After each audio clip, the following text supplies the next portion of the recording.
Hello, we're Legends on Paper, an eclectic group of longtime gamers with a passion for Dungeons & Dragons. We're not voice actors, professional gamers, or paid performers.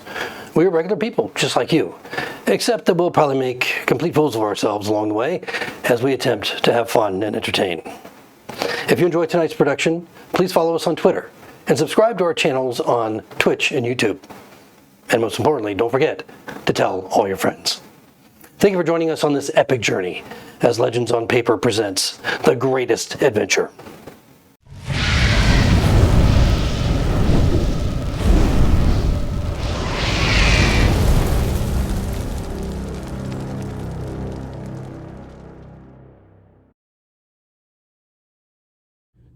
There are monstrous things that live beneath the Lough Greeley. 2 days ago I arrived in Argyllshire to word of a large beast, a turtle as it were, killing the residents and tearing their ships asunder. With a large sum of money being offered for the beast's removal, I figured I'd take a crack at it. I set off on the Lough in a rowboat, floating aimlessly searching for the beast for nigh on 2 days, when I was happened upon by three strange individuals. The first, a centaur folk by the name of Dakir, who quite frankly was useless on the water. Poor fellow spent most of the time drowning. The second, a young lass by the name of Kiva, with the power to change into different animals. If you've never seen a woman turn into a bear on a lake, it's quite terrifying. The third, and perhaps the strangest of all, an ancient woman by the name of Hildegard, glowing a faint green. I feel drawn to Hildegard. Something about her is quite strange, but intriguing at the same time. Not long after finding this new companionship, we were happened upon by a large shark, and we did battle with it, only to be interrupted by the real threat. A large, turtle-like beast emerged from the water, and we engaged it. We nearly lost the centaur several times. But upon slaying the beast, an even larger turtle emerged from the water. That this creature was far more docile. It was then that a large ball of energy emerged from the slain beast. A smoky ball of energy, of corruption. And a large beast descended from the skies. A red dragon, ridden by a man speaking a language none of us could understand. The rider gathered up the energy and encased it in some form of light, only to fly off. We are now back in Argyllshire, awaiting a celebration as we are hailed heroes and be presented with the large sum of money we were promised. I think I shall not be returning for some time. I feel drawn to this group of people, and I'm quite curious to see what will become of us. I will see you soon, sister. Howl.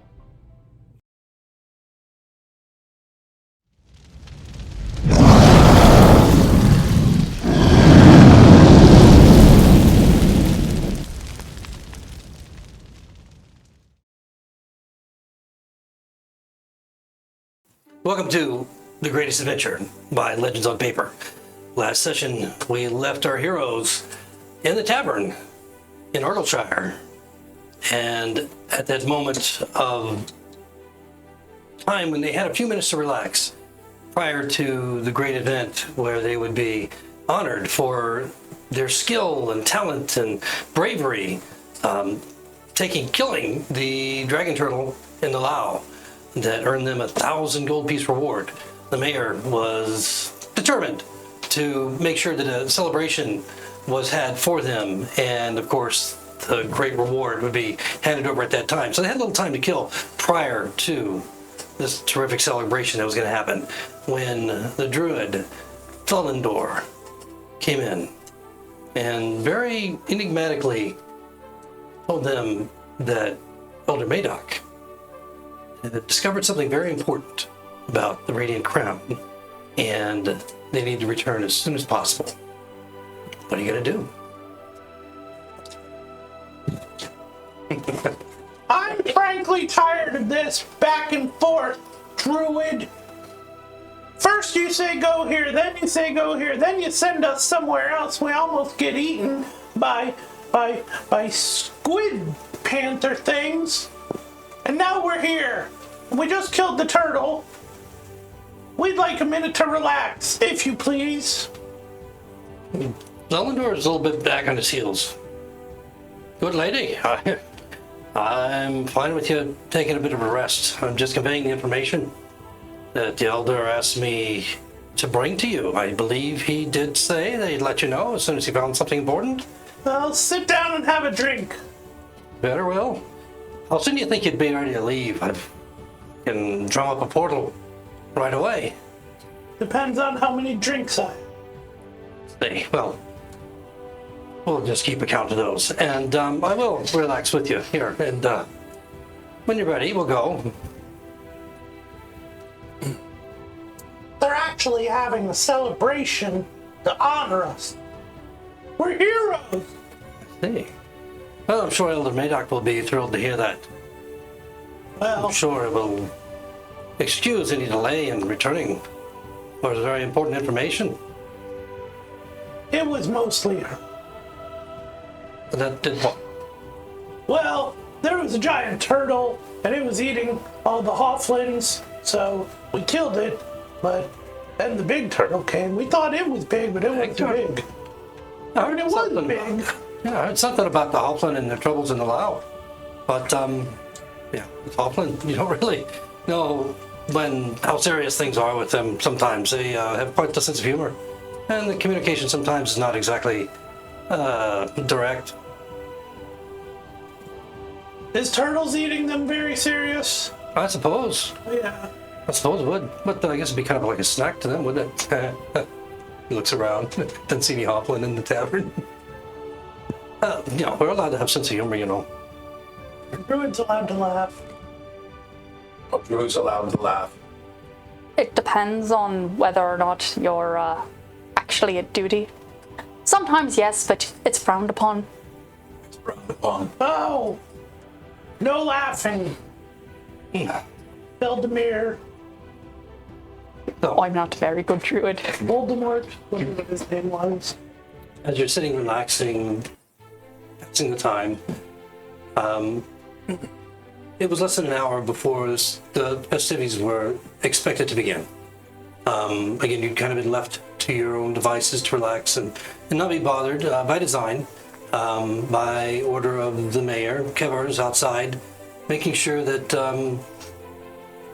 that those who have curiosities outside of Flelendor the druid, whom he would have seen certainly transform from something bestial to his humanoid self before he came in, probably would have given him a bit of deference. In any case, before long, Kevar does poke his head in. It's almost time to go. Are you looking forward to it? Are you excited? My own process. Yes, we're excited. As the door kind of opens and he pokes his head in, you can hear the voices of crowds outside somewhere nearby, presumably in the center of the town, the marketplace. And he said, "Well, follow me." We're gonna follow him now. Let's follow him. Alright. Howdy. Flelendor just kind of sighs heavily, looks over at Kiva. Suppose Elder Maedoc will just have to wait. He's very old already. He'll be. And out Well, there he you. did. Well, he did ask that I stick with Hildy and keep an eye on her. So it's for the best that I stick with her for I'm keep an sure eye on you have a her reason. pointers. Explain to me.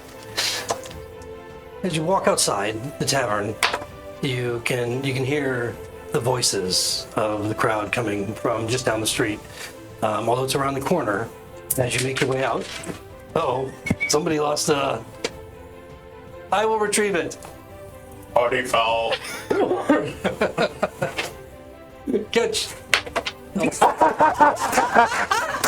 I wish that was on camera. For those of you at home, the dice rolled, it bounced, it hit the table, it rolled off. Hey, what did it land on? Not one. No, I didn't. 7, actually, but... Well, that sucked anyway. Jeez. Oh, no, that was a nat 1. Oh, there we go. The curse has begun. The whole situation was in that one. Exactly. Heading on down the street toward the marketplace, soon as you pass the bend, you see that there's quite a number of people crowded into this fairly small marketplace. We've been here through here during the day when it is, doing commerce, and a couple dozen or so vendors that are set up within the city that do business here have been cleared out, and a wooden stage has been constructed and painted and set up that overlooks about 150 people or so. Hauflin, humans, a couple of elves in the crowd. A good mix of folk. It seems like the whole town has come out to this festive event. There are a few drink vendors around the edges, the perimeter of the square itself, and you see that many of the town folk have mugs in their hands, and they're in quite the jubilant mood. As you come into the marketplace, the crowd kind of parts, and there's cheers as you come through. You can see the mayor is standing up on the stage that has been set up for you. Clearly, the stairs leading up to it. Crowds parting as you make your way all the way up and then onto the stage. Druid Flelendor just kind of stands back. He walked in with you, but just kind of stands back in front of the crowd as you make your way up the steps, following Kevar's up to the top where the mayor is standing. He has a great big smile on his face, and you can see that he's got his jacket over his tunic, all snapped up in a little like tie sort of thing, bowed up. His breeches leading down to nice soft boots that are oiled and shined for this event. It seems like everyone in town has come in their Sunday best, as it were. And as he greets you, fellow folk of Argyllshire, our heroes have arrived! And the whole town goes wild with praise and accolades and cheers and shouts of joy at what you've accomplished. And then he goes on a bit, naming each one of you, talking about your prowess and bravery, pausing a moment as he gets to Hildy, kind of stuttering a bit as he's quite uncertain how to promote her agile strength or bravery or... Hildy stays back and lets everybody else get their glory. But does finally stutter on to wisdom in her, in her appraisal of the situation that must have been wise and intelligent and kept the party alive. With her experience, no doubt, et cetera, et cetera. And so, at the end of very, very long 20, 30 minutes of accolades, that he just very vocally, dexterously goes through, with the crowds just hanging on every word. Finally, there's great cheers as he sums it all up and displays the great tooth of the dragon turtle to the crowds, and they just go wild. And then finally, he snaps his finger, and Kevar's comes up, and he's got this chest in his hands as he carries it up, kind of laboring with the weight of it, and sets it right in front of the four of you. Your reward, my friends, as promised. And once again, the cheers go wild, and set before you is a chest. Not so big, but certainly enough to carry 1,000 gold, perhaps that's what's in it. And with great smiles, they all wait in anticipation. I'm counting it right now. Open it up.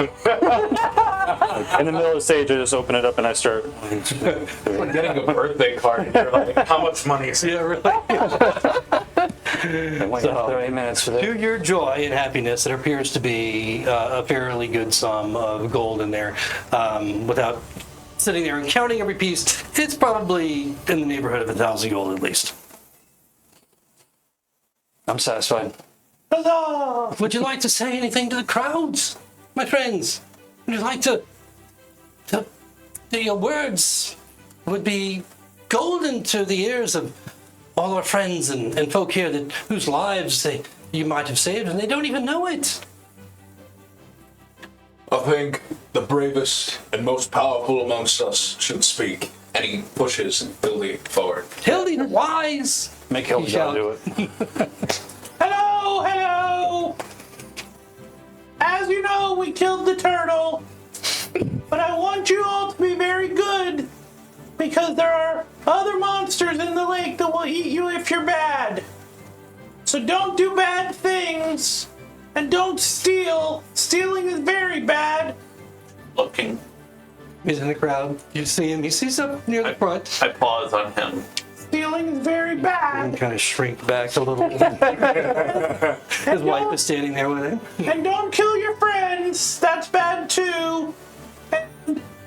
And maybe one day we'll be back. But right now we have to leave. So, thank you. And you make very good food here. The crowd was kind of silent for a moment. And then there's like, yeah, all right, yeah, yes, all right, yes. And then they start to kind of rattle, and the cheers finally come. So it's awkward moment for just a second, but they finally come as the all sinks in, whatever the hell she was trying to say. Our most talented orator. Does Hildegard think halflings are children? And I think we've had enough talking at this point. The mayor kind of, thank you, Hildy. And for the rest of you, please enjoy the festivities. We'll have food coming out soon. And of course, the drinks, they're already abundant about our center here in the town. So please enjoy yourselves and feel free to congregate with your new family here in Argyllshire. And of course, he starts to wave, and the crowd just goes crazy clapping and cheering for the mayor as he descends the stage and platform and off into the crowd. I have our piles divided. Kever picks up the chest. Says, "Okay, got it. Why do you want it to go?" Well, I put my share in my coin purse already. I had it separated. He took all the piles out. He only counted to 250. Stop. I had them divided in a chest, but I imagine when he picks it up, It's just like, shh. He doesn't care. He's like, well, it's not my slams problem. the lid shut and it shakes and all do just. Not my problem. You look very strong. Lift it and I go and take. Oh, I'll carry it for you. I got He's it. holding on till. Please, I don't mind. I said. Okay, I'll go. okay, let's go. Easy I'm on the shoulder. Easy enough. That was the right thing to do. I don't like the look in his eye. I don't know. Maybe, oh, wait, I'm talking about me. Yeah, talking about me. Yeah. He just kind of looks bashful and leaves the stage. Okay. Beauregard, we're ready. Beauregard? The druid. She Oh. doesn't know his name. You're looking at Flelendor. and Yeah. like, for a moment, he's like, okay. All right, we can go. And it's hard to hear. I mean, as he approaches to speak with you, the crowd is kind of closing in, anticipating that you all are going to descend the platform and speak with them, perhaps. Talk with the crowd. The people are waiting, excitedly anticipating talking with you if you were to come down the platform. Eva is the one that did most of the killing. You should talk to her. She has stories to tell.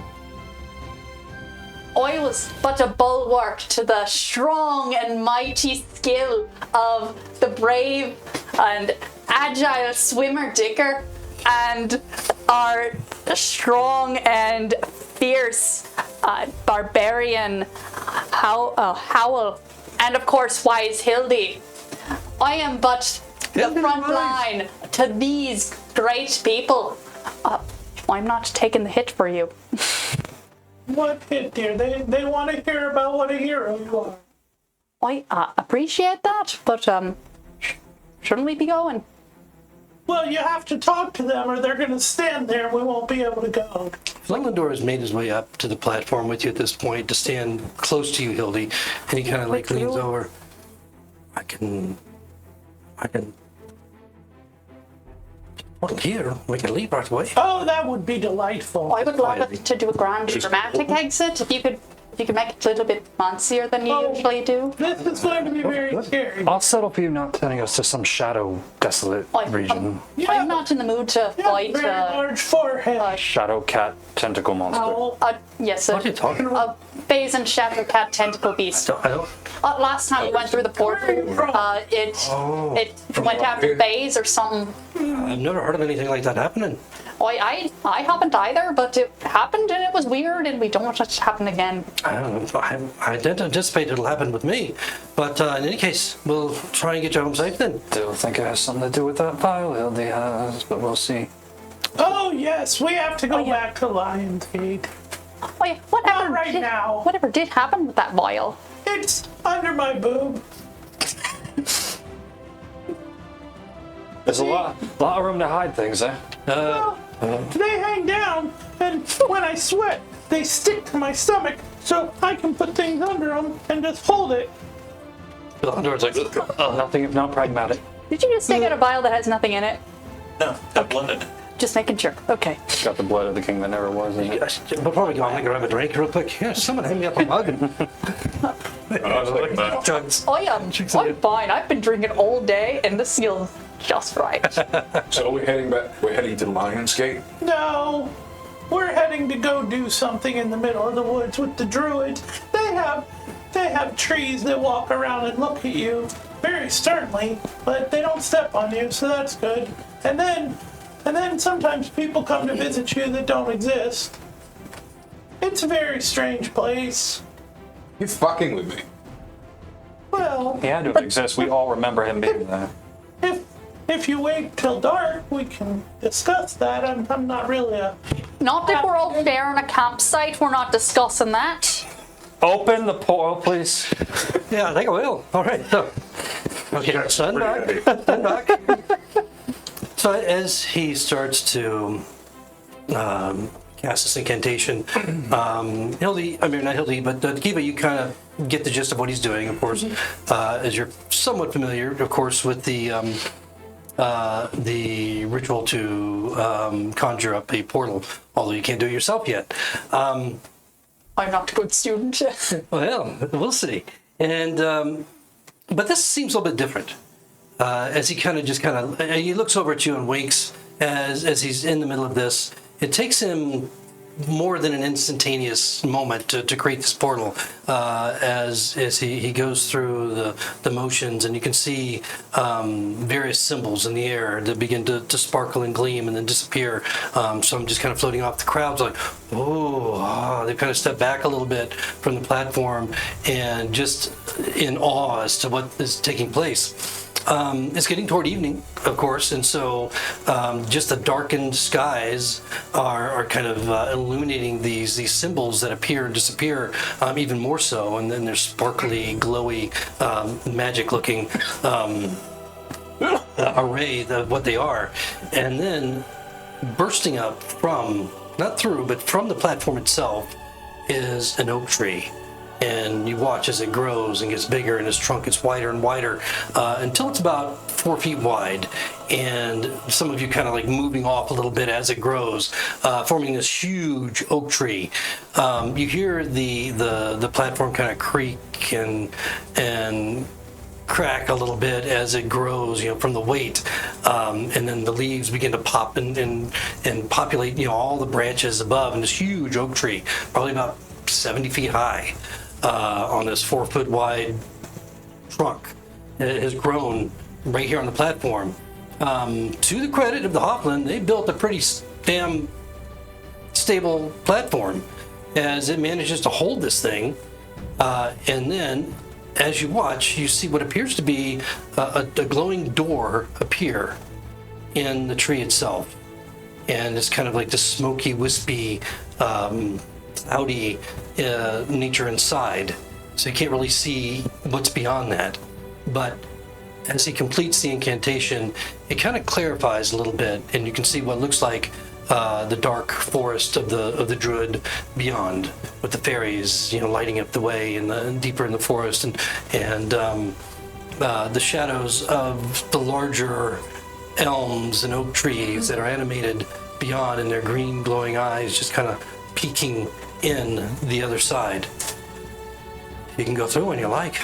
This is the scary part. You first. Walk in. Us great heroes are called to another grand adventure. We bid you enjoy your drinking and your feasting and your excellent celebration. And we bid you adieu until we are bid to return. And does a bow, steps through the portal. I'm just watching you as you do that. I have hyped before. There, cheers, Kiva! And you hear, and roll a perception real quick as you step through. Oh, I don't like those words.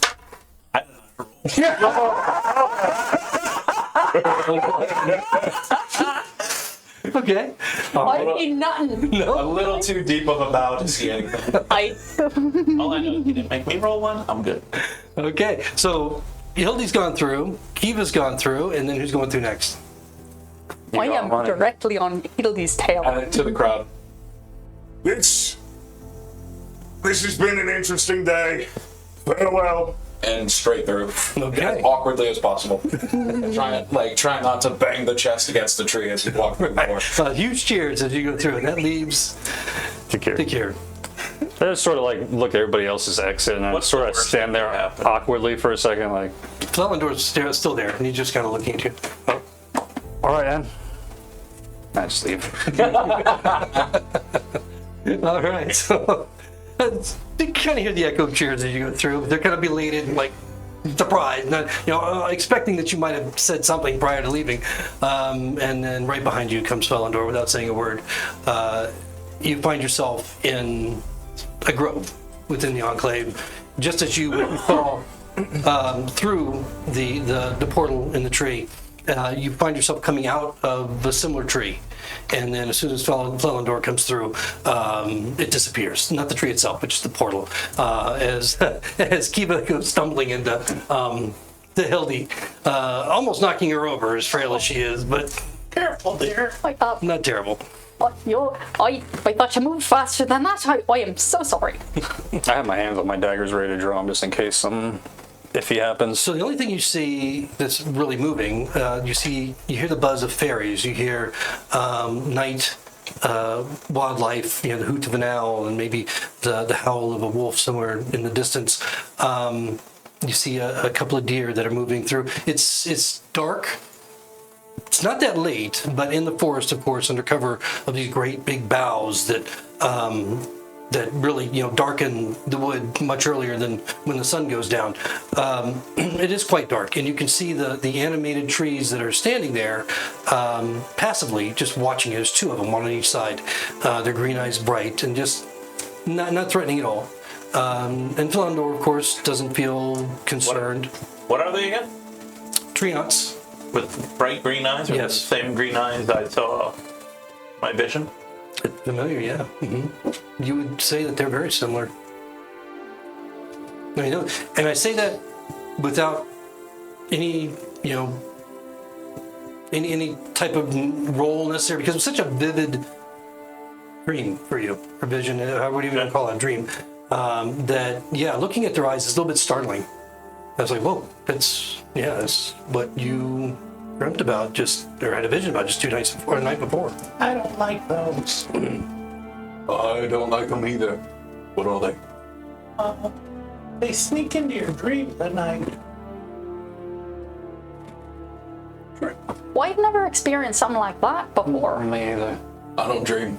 Oh, that's because you have that really big forehead. I do not appreciate. It's not a bad thing. Oh yeah, I never noticed that. He has a huge forehead. Elephants have big foreheads. Chest on the room. Sit on the chest. Are we going? Follow me and I'll Or take you right. you direction. sure you want to go? You took a seat. Stands up. I don't really care for any of you right now. I like him. Have you seen the way they talk to me? Yeah, I understand. I sympathize. Flelendor is just standing there very confused. I'll take it to the Elder now if you like. thank you for the exit. They look like they needed a good bit of cheering. I don't mind. That's not the way I do the portals anyway. But, tree hopping. I don't know if you learned about that yet, Kiva, but the tree hopping that we do is, more of the advanced druid abilities that I'm sure is in your training down the road. In any case, I'll get you there directly to Elder Maedoc, and he takes you through the Enclave, passing all the different groves and clearings and glades that you've seen before. Once again, you see Elder Maedoc that's training some of the neophytes in one of the groves. Seems like the time of evening when this particular type of training is happening, where they're levitating different objects, mostly rocks and boulders and things. Flelendor just keeps moving until once again you go up the hill to the top of the great elevation where the stone megaliths are all aligned in a great circle. There's several druids there as the valediction of Suna has already been taking place, and so the ritual's over, and there's just conversation and chatting, and amongst the druids and so forth. At this point, Elder Maedoc is standing there, almost expecting you. As you walk up, eyes immediately go over to the stairway leading up to the top of the ritual site, and just waits on you expectantly as Flelendor brings you right up to him. He's standing with a couple of other druids. That one of them is the one that you remember from before. Another one is one that you don't know. Kiba, you don't know this one either, which is not surprising because the druids often move between the different groves and enclaves quite frequently. And there's quite a number of them. So unless you lived here all your life, you probably wouldn't know that many of them. And he nods to you expectantly as you arrive. Good of you to come right away. There's a bit of sarcasm in the... We made you wait. I can see. I guess you probably had something better to do. We did, but we also wanted to teach you a lesson. Elder Maedoc, he's Flelendor's talking now. They had a ceremony. Apparently they killed the dragon turtle that was in the Lao, and they were rewarded. And of course, you know how the Hauflin are. They like to, they're big about their parties and celebrations and so forth. Oh, now I understand. Also, we wanted to make you wait. Today. I've only met a couple of you. Well, maybe half a dozen. Maybe a few more than that. But I tell you what, none of them were ever anything like you. None of them were nearly as old either. How old are you, Hildy? Well, I think I was 8 when I went into the cave. I saw a cave. All right. So how old were you when you left the cave?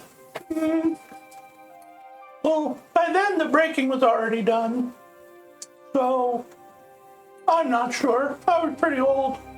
That's quite the story to tell. I think maybe you and I will have a conversation alone sometime where you'll tell me more. Oh. All right. I would hope. Will there be wine? Sure I could arrange it. Music? Perhaps. She's looking at him quite suggestively at this point. And he's looking back quite uncertainly at this point as to where you're going with all that. In any case, I've got some information for you. I checked through some of the records that we have dated back to the breaking itself.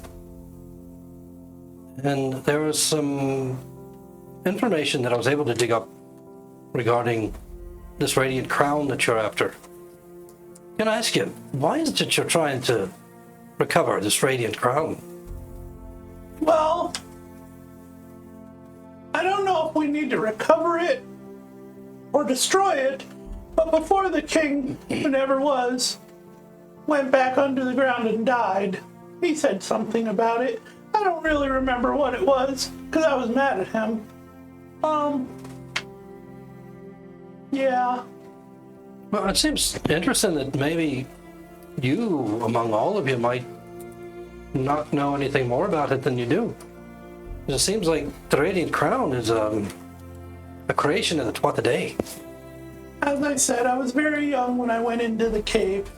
Cave again. No, definitely.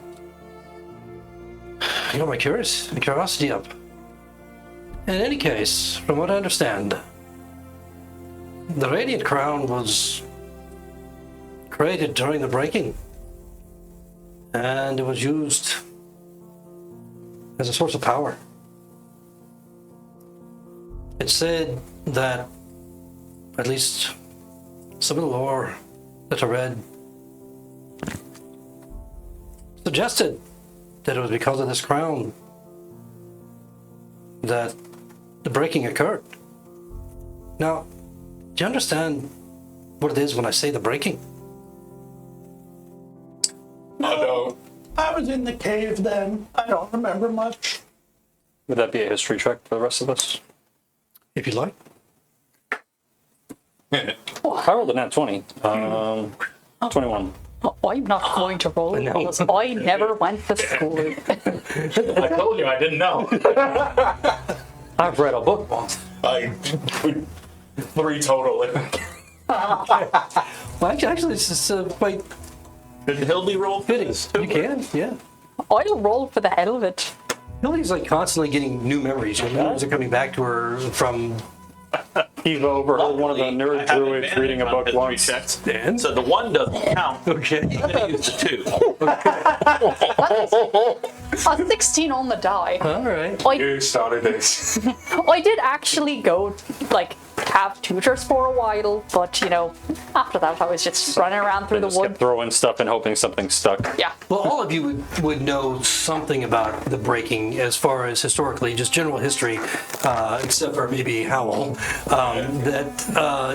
That was an occurrence that happened during the Civil War between the Twat Day. And this happened thousands of years ago. What happened at that time, further, you don't really understand necessarily, it's not generally known specifically what that led to. But given your role, and it's quite fortuitous that, it makes sense in a way that, from where you come from, the Alligatis, where you have some, maybe you had some opportunity to speak with an elder nymph, one that had been around for a long time and had some particular knowledge that might have shared or gleaned a little bit of information from her about this. One of the times my father took my sister off hunting and left me alone. Yes. So I was a little nerd centaur. And so, what you know about it is just simply that, it was an occurrence, civil war between the Twat Day at that time, and that in the culmination of the war, some great power was released, and a good number of the Twat Day were destroyed by it. But there was something else that happened. There was a massive release of energy. This magical energy, what happened is that there was a rift that was opened physically and metaphysically in the earth. And because you rolled a nat 20, you were able to kind of surmise that this rift was not just a hole, but a break between Realms. worlds, planes of existence. This is the material plane, and you understand that a little bit. But there's other planes, and this may be very confusing to you, but you're not sure to what other plane that this might have connected to. But anyway, it was a very serious issue. It was a big deal, and that was one of the huge side effects that affected the entire world. There was something else that occurred at that time where there were demons on the planet historically, and those were eventually rounded up, and it's believed that it was the cause of this rift is what allowed these demons to come upon the earth. And so between all the realms at that time, the Tuatha Dé, the Atlanteans, the Verga Dwarves, the Hauflin, the Sylvan, they all came together to track all these demons down and trap them in some way. So that's about as much as you know about it. How long ago was it? I know it's thousands of years, but like rough. That you, even with the nat 20, you wouldn't necessarily know. But I know it's thousands of years. yes. Okay. Yeah. Now, I mean, this is just what you know. So Elder Maedoc may have more information for you that he's willing to. I don't know anything about the cave that Hildy's talking about. Right. Okay. Except that she keeps talking about it. So as she keeps mentioning this, I'm just sort of like, how old are you again? I'm very old. That's why I have wrinkles. I'm just looking at everybody else to see if they're thinking the same thing I am. Elder Maedoc is definitely staring, very. Oh, the god, it's impossible you were alive that long ago. I know, that would be very strange. Right. Nothing about you has been strange so far. It was empty. Is there anything we're not gonna talk? I don't know. We're just going crap around. I have a bottle of water cap underneath. It's all right. I'm sorry for setting the tone of this. Yeah, really. Let's all blame Camille. No, let's all blame Dicker. I like it better when it's that way. I used your real name. You're still. But your name is so silly. The cure. The cure. I can't even say that right. You guys keep saying Dick her. I'm like, Well, okay. Well, let's just get back on track here, all right? So Elder Maedoc. So it turns out that this radiant crown was a creation during the that was also used to reverse what had happened by the Tuatha Dé later on.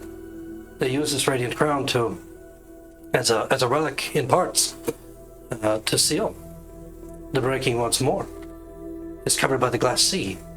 Far to the west, the east, to the east. Sometimes I forget where I am. I have that problem. I can imagine. I find that that's a trouble when you go through portals often enough. I know, it is. Where are we, by the way?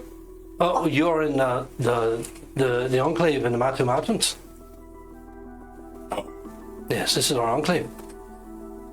And, You can't see the mountains because of the forest. Yeah, I just You can't see figured the that out. oh, actually, you guys are standing up on top. You're on top where this, the megaliths are. That looks like basically just a huge Stonehenge. And here you can see over the treetops, and you can see to the mountain out north. You can see the mountains rising high. The Matu Mountains off to the east and or off to the north and the east. Hal, you're probably familiar with them. You're looking at these mountains, in this way. You're familiar with them. Not so much from this angle necessarily, but you recognize them as the Matu Mountains for sure. So it's said that the Tuatha Dé, after they sealed the break-in, they took the parts of the Radiant Crown and they took them away to various places for protection. Oh, we would have done that. Yeah, right. So they never could be brought together again. Was the intent, unless unless something truly powerful for it to manage to get them together again, and for some cataclysmic reason, I suppose. But I don't see the reason. I mean, What about the demons trying to kill the queen? That's fairly cataclysmic. What that word you said? well, let's hope not. We're hoping that it's just kind of a. they want the queen dead. Wouldn't she be dead already? What if the king that never was is actually a good king, and he wants us to rescue the queen, and we need to make the crown to send the demons back to wherever they came from? The king that never was sent a legion of the undead attacking Well, with you and killed your friends. To be fair, we woke him up. Have an overreaction. I don't know, you get fairly grouchy when people knock on your door in the middle of the night. I don't think I'm willing to say the king that never was is a good person. Well, you don't know him like I do. You know him? That's true. No. She fought him. He killed her friends. Oh, wow. Wait. Not that one. He didn't Oh, kill The ones before us. Right. Okay. Huge. I was just there for the violence. We didn't meet Hildy until later in the day. So, this king that never was? Is that what we're calling him? Well, he's a ghost. He's a ghost. We got My all our understa- information from her. To my understanding, it was a dead king that He wasn't the king. wasn't the That's in king, the name, so I think I got that. raised some legion of ghosts. No, they were zombies. And skeletons. Okay. All I know is that they, like, a bunch of zombies attacked a town, and I just killed a lot of them. I ate a few of them. It was bad for my system, and like, apparently her party died. It was a very bad day. It sounds like it. So, king that never was, bad guy, probably. Maybe. Probably, I'm caveating. Maybe. I'd say so. Bad guy. And then the radiant crown And the demons. and the demons. So, what are we doing here? I don't know. He's going to tell us now. We have a choice. We're either gonna. Let's listen. I don't know what I can tell you. It's a fool's errand to go after these the parts of the Radiant Crown. I'd say we're in good company then. Perhaps you are. Fool's errands are our specialty, apparently. But if you're going to try and find it, the best way is to start in court. As I mentioned, Lucius, the king of courts historian, and oddly enough, the organizer of his balls, and has something of value that might lead you in the right direction. There's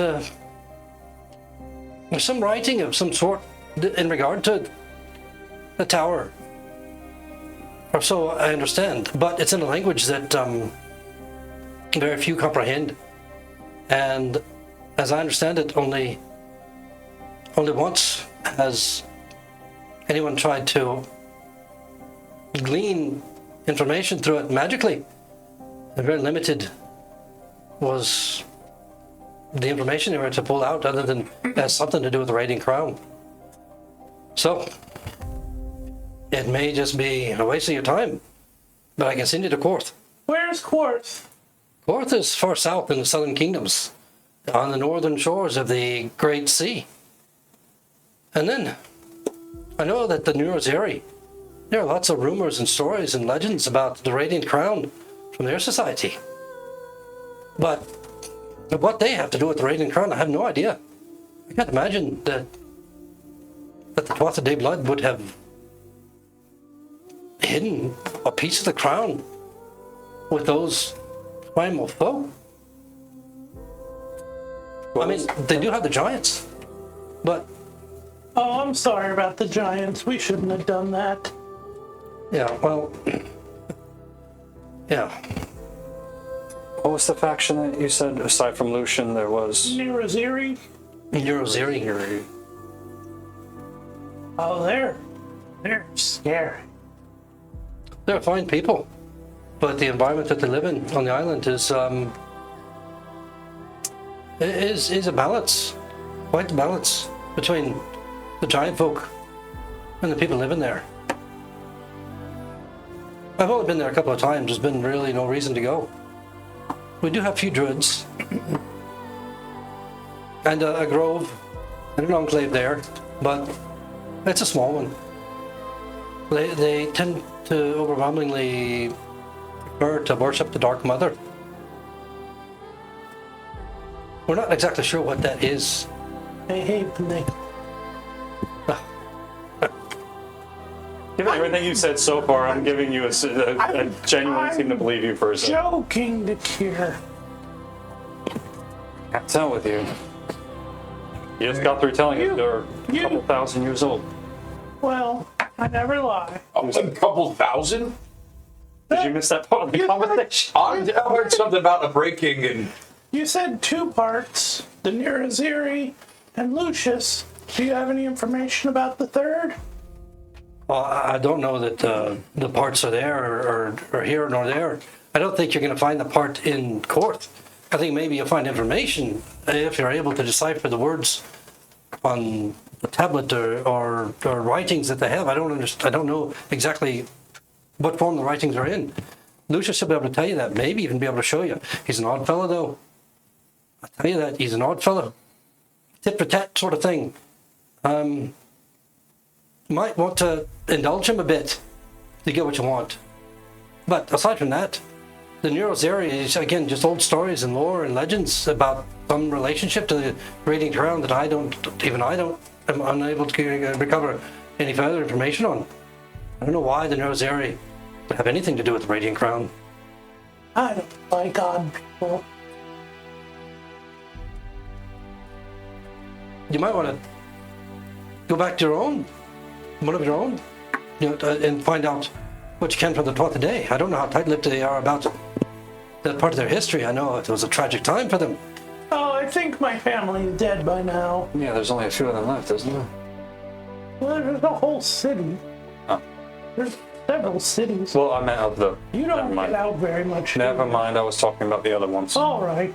speaking of the other ones, do you have any information on riders? Dragon riders. People riding dragons. Well, it's just one person. Well, yes, but I don't want to assume anything about them. Funny you would mention that. They're above the glass sea. The glass sea that is the seal that covers the rift. The heat that it gives off has given rise, literally, to cities in the sky. Among these cities in the sky, there are riders of serpents that patrol the skies. But unfortunately, again, it's more of a mystery to me in particular, those people and their purpose. I know they trade a bit with the Voxia lands off further to the west, the Yellow Emperor and so forth. Those are his lands off to the west of the Sky People.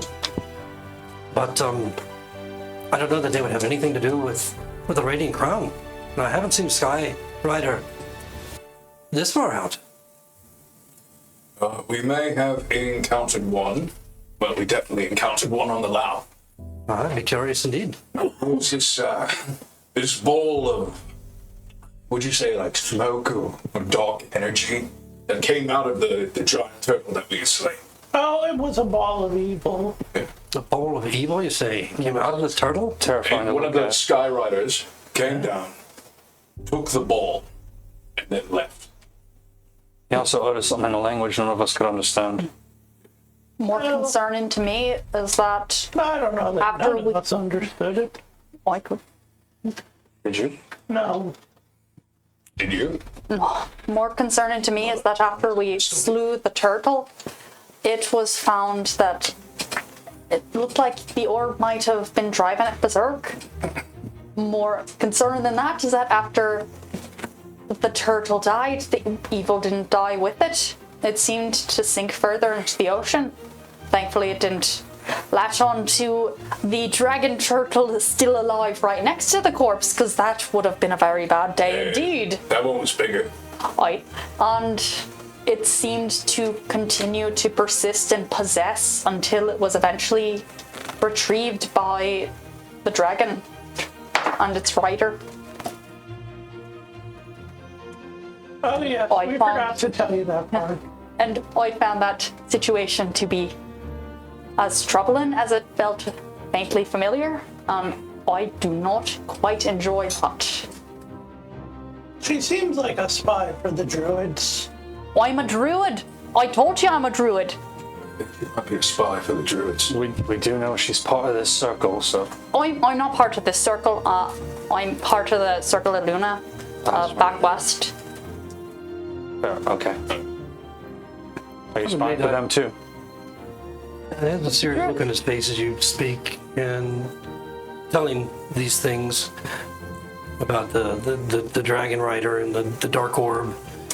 There are terrible times ahead, some say. There are terrible times now, some say. We are beginning those terrible times now, some say. With the taking of the Queen in Lionsgate might have heralded a new age of the demons. Don't know how true that is. I don't have any lore on it that I can reference. If any information comes your way, it would be greatly appreciated. It's more of a personal interest right now. It could be just a one-off. I think I've said enough on the matter. Flelendor will be glad to open up a portal to Korth when you're ready to go, or if you'd like to go to a port and take a ship, or travel over land, which I don't recommend because they take you right through the wilds. There are various ways to go. I know that you were a little bit skittish about taking the portal over to Argyllshire, but seem to come back in one, no problem. Whatever you decide, Flelendor will be able to help you get underway. In any case, I bid you well, and yes. One final question before we bid you adieu. That evil, do you think it could possess a person as well as it possessed a beast? There are stories of such things. Decades ago. Haven't heard of anything happening like that for some time. If the evil's back, anything's possible. I'm afraid soon it's not. I as well. I You forget your history. What happened in Lioness, what happened in Eru, what happened around the world. It was chaos for quite a time. We've only yet recovered. Some places not even now. You find yourself in Ease, it's a different city than it was 3 decades ago. The place was nearly destroyed entirely because of it. Some of that evil may still exist. Some may have found its way back, I don't know. But to hear the things that we hear now these days, these orbs, this orb you talk about, and demons and Lionsgate. Oh, The fact that you're even looking for the Radiant Crown disturbs me quite a bit. I will have to discuss it more with the other elders. Good night. Now you made him mad. I think we made him scared. And he's turned and walked away. Flelendor is still there, just quietly. Would you like me to take you to your grove? But you can rest for the night, or would you like to go straight away to Korth? Or any other place? Can we convene for a moment? Of course you may. Let me take you to the grove, where you can relax. We'll have food brought to you. The neophytes will be happy to bring whatever you need. And you can rest for the night or as long as you like. Oh, you guys don't use metal weapons. Just keep a nose. All you have to do is whisper to one of the trees, and I'll know that you need me. He takes you back down to a very similar glade where you rested before. And of course, as you enter, the ambient temperature changes, and you feel warm and comfortable. The soft grass is easy to lie on, and he leaves you, with a nod to Kiva to just whisper to the trees if he's needed, and then he makes his exit, promising to have food and drink brought to you. Don't pee on the grass. You might need to eat. Had no And intentions don't at the pee on the moment. trees because they're alive. But all of them are alive, but only some of them are up for conversation. We need to figure out what we're doing next. Hildegard, you're kind of the senior member of the group in more ways than one. Do you want to return to Lioness? That was a joke because I'm very old. I get it. I didn't like it, but I get it. Well, I do have this vial I need to bring back to Lion's Gate. But That's south, and Korth is south. Of course, it's further south. Yes, but the beginning south. And then you keep going and you get to the other south. Is Korth on the other side of the body of water to the south? No, it's on the northern side of the Great Sea, which is yeah. So You said northern shore, and I was like, is that the continent below us? That northern shore? no, not quite, but The northern shore of the southern kingdoms. A long way. Could we pass fair. through Lionsgate on our way, essentially? Or would that be out of the way?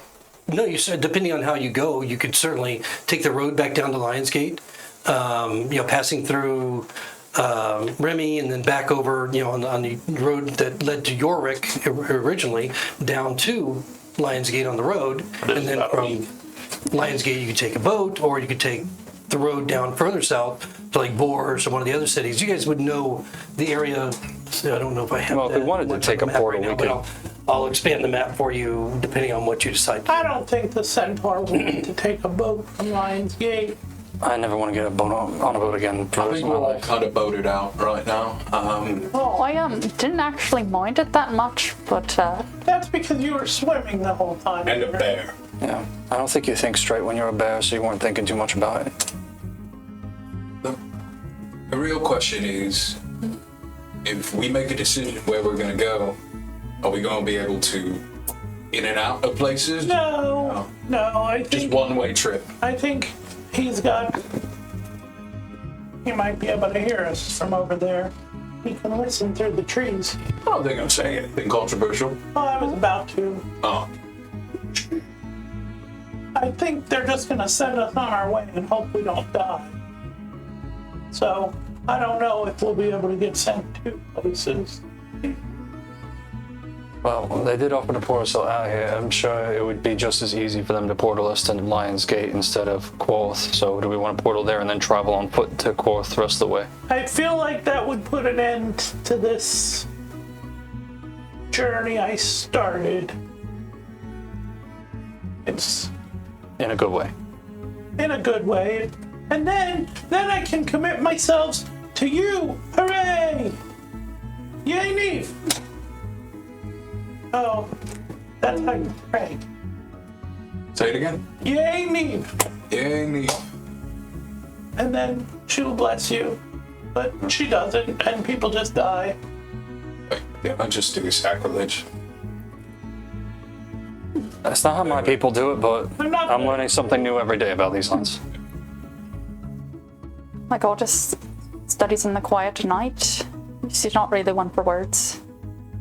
Well, as much as I want to get this done, I kind of have this internal conflict going on inside of my brain about taking the leadership role. So I think we should decide together what we want to do or not. I think using the portal to go to Lion's Gate and then heading south to Korth seems like the most logical. I second his idea. He's very smart. Or, as a suggestion, if we pop over to Korth, Lion's Gate's on the way back. Unless we die. Unless we die. I'll die either way. Well, the thing is, if we bring this back to Lion's Gate, we might not die, but if we don't, there may have been death threats. Yeah. Go ahead. No. In character, we're doing this. Back. You're both so I'm learning to be polite. You're both so very polite. No, I'm not. I'll talk first. No, wait, no, I'm talking first. No, I'm establishing dominance. Also, You're a horse. Why is that funny? also, if we go to Lion's Gate, I don't think I should explain that one. if we go to Lion's Gate, we may be able to find two of my friends that snuck away in the night. I think that's where they went. I don't know. They didn't tell me. They left a note, but I didn't get to read it. Nim and the human? Yes. I like humans much better than centaurs.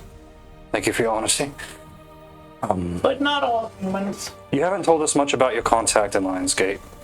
Oh, he's very fat, and he He runs the criminals, and he'll know everything about your family and kill you in the night if you don't do what he says.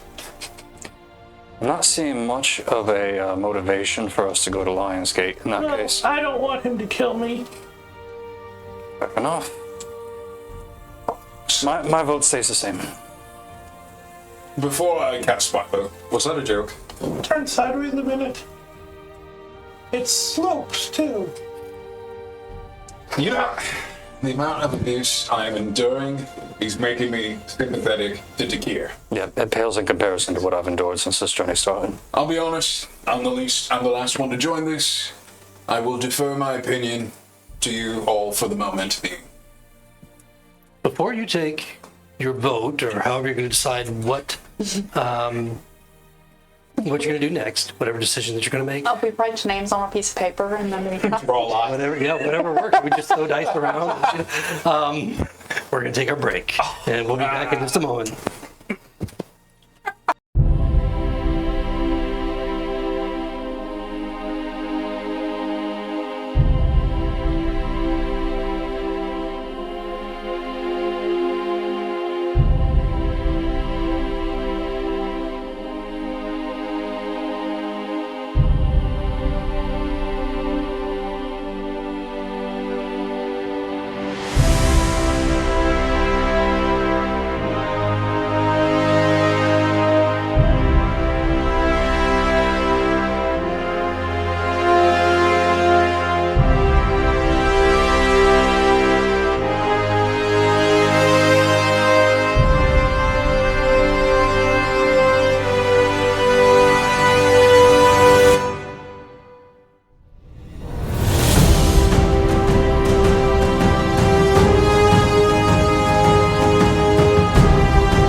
folks, our party is currently in the Druid's Enclave in the Matu Mountains as they return from Argyllshire and are currently deciding what their next move is going to be as they rest in one of the groves. So let's find out what they're going to do. Great debate. You were next.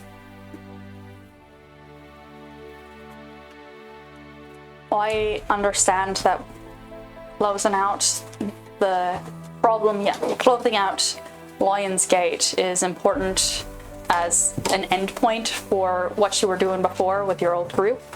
Also, that it is a bit of a threat if you don't close it out.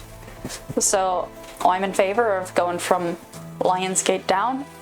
However, I do request that as we go, we inquire wherever we can about those orbs, that evil malice that seemed to be enhancing those creatures and driving them into frenzy of evil.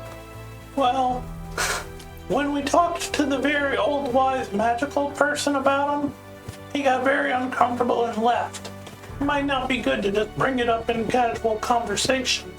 No, but it would behoove us to look in to see if there are any instances of things going rogue, of creatures going mad for that reason, of dark orbs appearing. Asking questions about what doesn't mean asking people why. Well, that might be an okay idea. What do you think? Well, if we're on our way to Quartz after that Lucius fellow, or Lucian? Yes. Lucius. He said he was a historian. The king's historian. King's historian, so he'll probably have access to some more knowledge that we probably won't find outside of his purview. So it might be best to wrap up in Lion's Gate, get out as quick as possible, and then on Quartz we have a bounty of questions. There may also be a demon-loving magician in Lion's Gate that killed my family, but So we kill him. that's a good idea. Okay. Well, you might have mentioned that. I mean, Oh. I would. I'm willing to bust some heads. He's the advisor to the king, so it's... Oh, it would be a political assassination. Oh, good to know. So if you hear the name Merlin, Have I heard that name before? Maryland? Yeah. Roll a history check. Can we? Would I have heard that? Yeah, you can all. 15. 15.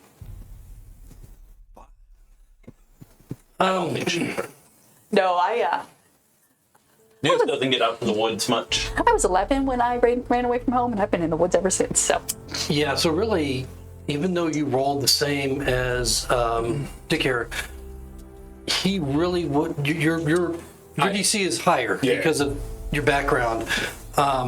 You would have heard From the nymphs again.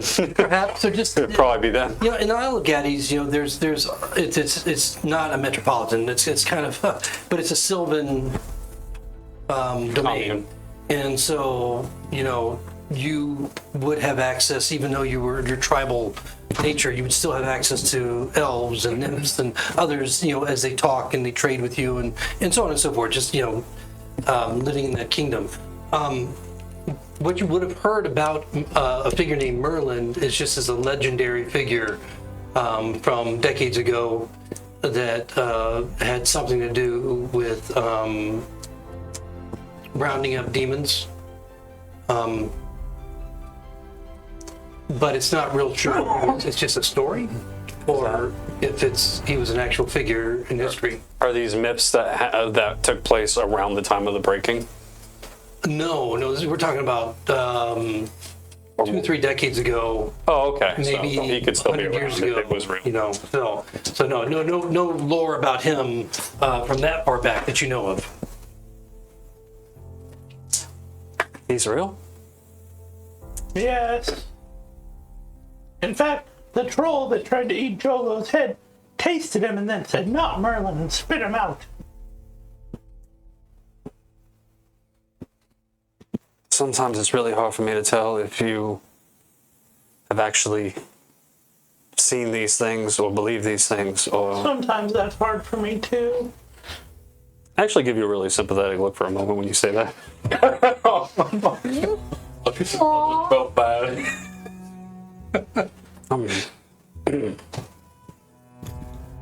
Right, alright. Well, Call your friend. So, wait, just to clarify. We're confirming that we're going to Lionsgate and then moving the court from there. I think that's the plan we agreed on. Everyone okay with that? Like, Okay with that. All right. Maybe we'll buy you a dog. It's a little soon. Cats? are you alright? Yeah. Call your friend. Alright. I go and find the tree that I think would be most willing to pass along the message. Whisper that we'll be ready to go on our way to Lionsgate, that we request a portal from any druid who would be willing to send us along our way Okay, all right. at a time of their earliest convenience. Okay. Within about 10 minutes, Flelendor shows up himself. Behind him are several neophytes who are carrying platters of food and drinks and so forth. He comes back much sooner than I expected. Oh yeah, much sooner than I think. We took the time to talk and plan, and we've decided on a direction together. Very well. I don't think we've ever actually done that before, so this is kind of a new experience for me as well. All right then. They have a lot of food. Well, we can eat first. All right. I mean, it's an instant portal to where we need to go. We can like finish our dinner, take a nap, and then arrive in the morning. You got the gold. Ah, yes. We'll do that as we eat, or All right. I think spending the night here would be good. We just need to keep a sharp eye out for our friend that no one else seems to remember. Yes. He might have been a ghost too. it was a being that appeared and seemed to stare very intently at our friend Hildy here. That's they- most people that see her, to be fair. No, she stared back. It was very intense. Battle of the Minds. And then he gave her this, like, vial of black goo or something.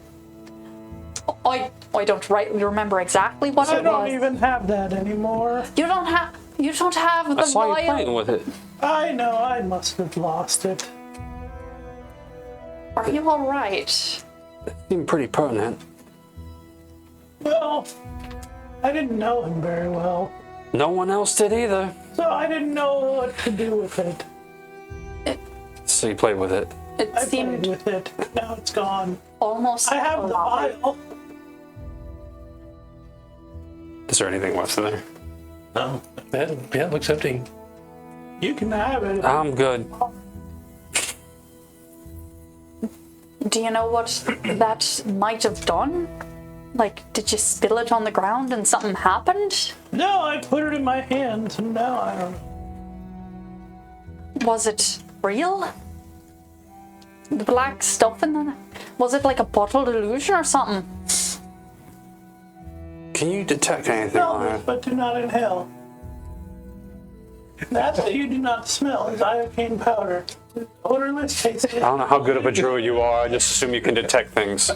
Oh yeah. That's why I walked in it. You're already No, but dead. don't inhale. Theoretically I could, but I've never really practiced that sort of magic. Could you try? I can try. Spend 10 minutes to ritual cast to detect magic. On the vial? Yeah. Oh, well, you're just casting it. Yeah, so you're, Yeah, yeah. Okay, At yeah, 30 so- foot, anything that's magic blows in my eyes. Right. So, you spend the time. Flelendor is kind of tapping his toe. Before you start, should I come back again in a while? Are you going to stay the night? Yeah, I am we're sorry going for to that. eat and sleep. Never mind. Tomorrow morning when it's early or when it's convenient for you. Decide where you're going to go so I can prepare. Lionsgate. Lionsgate, okay, easy enough. So yes, just call me again in the morning, and I'll be glad to send you on your way. Sorry we bothered you. Yeah. No trouble. exits out quickly. Our indecisiveness is irritating the druids. I think druids are irritable to begin with. It's because they preach this openness and sharing and community and all that, but they don't actually take the time to address the reason that they all fled into the woods in the first place. So you get a lot of people who act very naturalistic and communicable, but on the inside they're all seething balls of unresolved issues. I think it's because they don't eat meat. No one looks at me. We eat meat. Most of us eat meat, actually. meat? Yeah, we're hunters. We turn into predators. So, I've known one druid who rarely left wolf shape and ate all of his steak raw and only went for deer. Deer's pretty good. Reaching for an apple on one of the big trees. Would you like some help? I can ask the tree if it'd be willing to lower the branch. Actually, yeah, if you don't mind. I'd like to literally ask the tree, like, is that a thing? It's, I mean, depending on the tree that you ask, it might be. Or you just give me an empty offer. Yeah, I'm gonna try asking the tree just in case it might be alive. Interesting thing. Roll a history real quick. Me? No, just take care. That one. No interesting thing for you. They tell you everything about to eat part. Yeah, the core of the story was about to come out. And No, we missed out on the plot hook. That helps. My total's a 2. he even goes over and asks the tree to lower a branch to bring down an apple within your reach. No reaction from the tree whatsoever. Is he just being an asshole? No, sometimes the tree isn't actually alive. It's really hard to tell unless the tree moves first. You have to identify if the tree's alive before you can ask it to do things. And they don't always tell you if they are, which is a real mindfuck, I'll tell you. This is why I can never be a druid. What if you run and jump? That's what I'm about to do. I'm now it's that one apple that I want because I'm not sure if the tree's just being an asshole. Hildy's about just it. going to go over to the plate full of food that they brought for Yes, they brought. Use me as a ramp. and grab an apple off it. Oddly enough, there might be one. Roll it. Or an acrobat, whatever your choice is. I rolled a perception check just to see, and I got a 14, so I'm sure I know it. At this point, it's out of spite. I want that apple. Okay. I don't even want the plate of food. Roll it. Acrobatics or athletics, whichever better. Here, I'll help. Oh, and that's 20. A nat 20. I didn't need to help. I got it. You see it like Twinkle Toes. I mean, he just bounds up there. You see his little hooves just almost striking the air as if carrying up even further, grabbing the apple in one arm, pulling it down like a boss, and landing with a pirouette. And I look back at the tree. Like, Are you Paul? that's right, bitch. Oh no, it could be. I think Hildy and I are quietly sitting at the table of food and eating away. I personally went for like a nice bit of meat, nice shank if I had one. Oh yeah, there would have been lots of different types of meats and vegetables and fruits and so forth on the See, platter. that's why I couldn't touch it. It's all on one plate. The neophytes are Commingling. just standing there. There's like 3 of them standing there like, Touching. I don't like. I'm Do vegetarian. you guys want to eat? oh, no, thank you. If you need anything, let us know. I did have a question. And pull out 2 of the teeth. Is there anything you can do with these to make a big of a stabby thing? No? Do you know anybody here who can? Master Maedoc, perhaps? I can do that. I want a druid to do it. I want it to be magical. Master Maedoc perhaps can help you? Keep that in mind, and I'll put it back in my pouch. Let me know when you're going. I need new swords. I lost mine. I got 4 of these, so we could do some stuff with it. Frankly, it makes sense that we should have at least somewhere there should be at least one druid who can make a weapon of some power with teeth, if only because that's the only kind of weapon we're able to wield. Yeah. You don't like the metally bits from the ground, right? I mean, I'll still take the gold. No, I'm But not no. a blacksmith or anything, but I did have this armor made, She'll like lift up her robe. Oh, God. I've got, Oh, okay. Oh, it's like a corset. but that took a full day. I don't think he's gonna be able to make it in the morning before we leave. But it could be here waiting for if we come back. I I assume we're probably I gonna can come just show you how to use it. back. You take this in, yeah, that's it. But I want it to be more like, and I hold them up to the end where I can swing. Tie Two them of them. together. That was my next option if I didn't have a druid smith. Would you like us to take it to Master Maedoc for you? Oh, that would be quite lovely, actually. Well, tell tell him. forward. I would like a weapon made from these. He's from the group of people. Can I buy 2 of them off you? How much? 10 gold each? I'll give you both for 10. That's very kind of you. Yeah. Wow, you drive a hard bargain. This is my first friend. What accolades did you just, or the neophyte did you just hand them to? He's looking at them, you know, he's just a small little fellow, plain brown robes. What sort of weapon would you like from this set?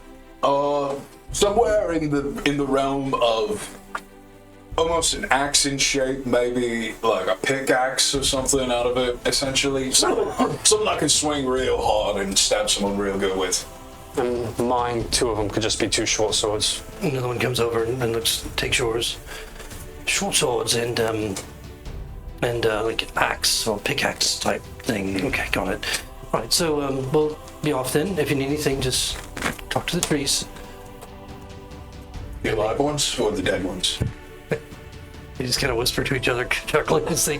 For some reason, both of them pass on all of them can communicate with each other, but only if you actually respond, and you have to be like a really good druid in order to hear what they have to say. Sounds like they're elitists. Or they're just Keep watch. or they're just Hey, the antisocial. ghost comes back. Oh, right, yes. How safe are we here? We should be safe from most anything. Except ghosts. And your friend. The intangible creature was rather odd. I've never had anything interrupt me in a growth before when I was staying over. She said she's not from here, though. It's a different grove. I've had to pop over a few times, stay the night, stay the week, remedial training. I've been here a bit. Well, I'm going to sleep. I like morning watch so I can see the sunrise. Oh, I'm gonna turn in for the night too. I got up pretty late this morning. I'm going to take a first watch or last watch. I'm not taking anything in between. Watches? I'll take the first one then. I'll take last. If there's a middle one, I'll take it. Okay, and is Hildy gonna take a watch? Hildy always takes last. Okay, so with want? Dick here. With Dick here, Okay. Oh, no. I guess I'll take. you can take it with her. I don't care. I guess I'll just sleep then. Okay. All right, gotcha. Somebody roll your Neil forgot perceptions to wake us for the up. night. You wouldn't happen to be able to know like what phase the moon's in, just Well, as a matter of fact, the summer solstice is coming up, so that would, I guess, it's not like coming up tomorrow or anything. It's coming up soon during this particular cycle of the moon. So right now you're probably at about a 3/4. the summer solstice is coming up. Oh, that's not a fuck up. That's not something that's fucking with me. Nope. That's an 18 perception. Yes. 21. Okay, all right. So during your watch, a couple of the neophytes come back and collect the wooden plates and so forth, and just whisper if there's anything else you need. Okay, and then they quietly leave. Aside from that, that's the only thing that happens during your watch. Any news on how long that's going to take with the weapons?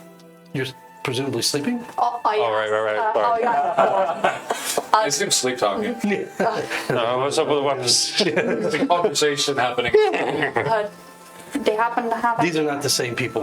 That same Neophytes that you saw earlier. Nice try, man. So, I'll just say something to them in the morning. okay. How would you roll? I rolled a 13. Okay. Total. All right. So during your watch, the only thing that happens is that there's a tree that is at the edge of the clearing where you guys are sleeping that you notice shakes a little bit. Then shakes again. Silent after that. In between watches, you're taking the last one, right? I'm gonna tell Hildy to keep an eye on that one. Okay. Nothing else occurs on your watch, just that. There's some shaking in that tree over there, just so you... Keep Oh, it wait. down. He says to the tree. And what'd you roll, Hildy? 18. That was 18. That wanted to be its one of the stuff. I did. So it's pretty quiet during your watch. In the morning, as you can see the rays through the boughs of the trees above the sun coming up, you can hear the echo of the ritual of Suna from the where the megalithic circle is. The druids that are performing that at dawn. Shortly thereafter, a couple of neophytes come in, and before everyone else is awake, and ask if there's anything that you need, if you would like them to bring something to break the fast. And No, but if you're hungry, you can tell them that I want it, and then you eat it. So should we bring something for the rest of them? Or No, they're fine. Oh, okay, got it. Look at them. They're pudgy. Well, Would you like a good we berry? should go. We're still asleep. You're sleeping. Oh, god damn. Would you like a good bear? Look at each other, and it's immediately exit the glade. And then the rest of you come to wakefulness as the sun rises a bit further. Still very early, probably about 7 o'clock in the morning as you wake up.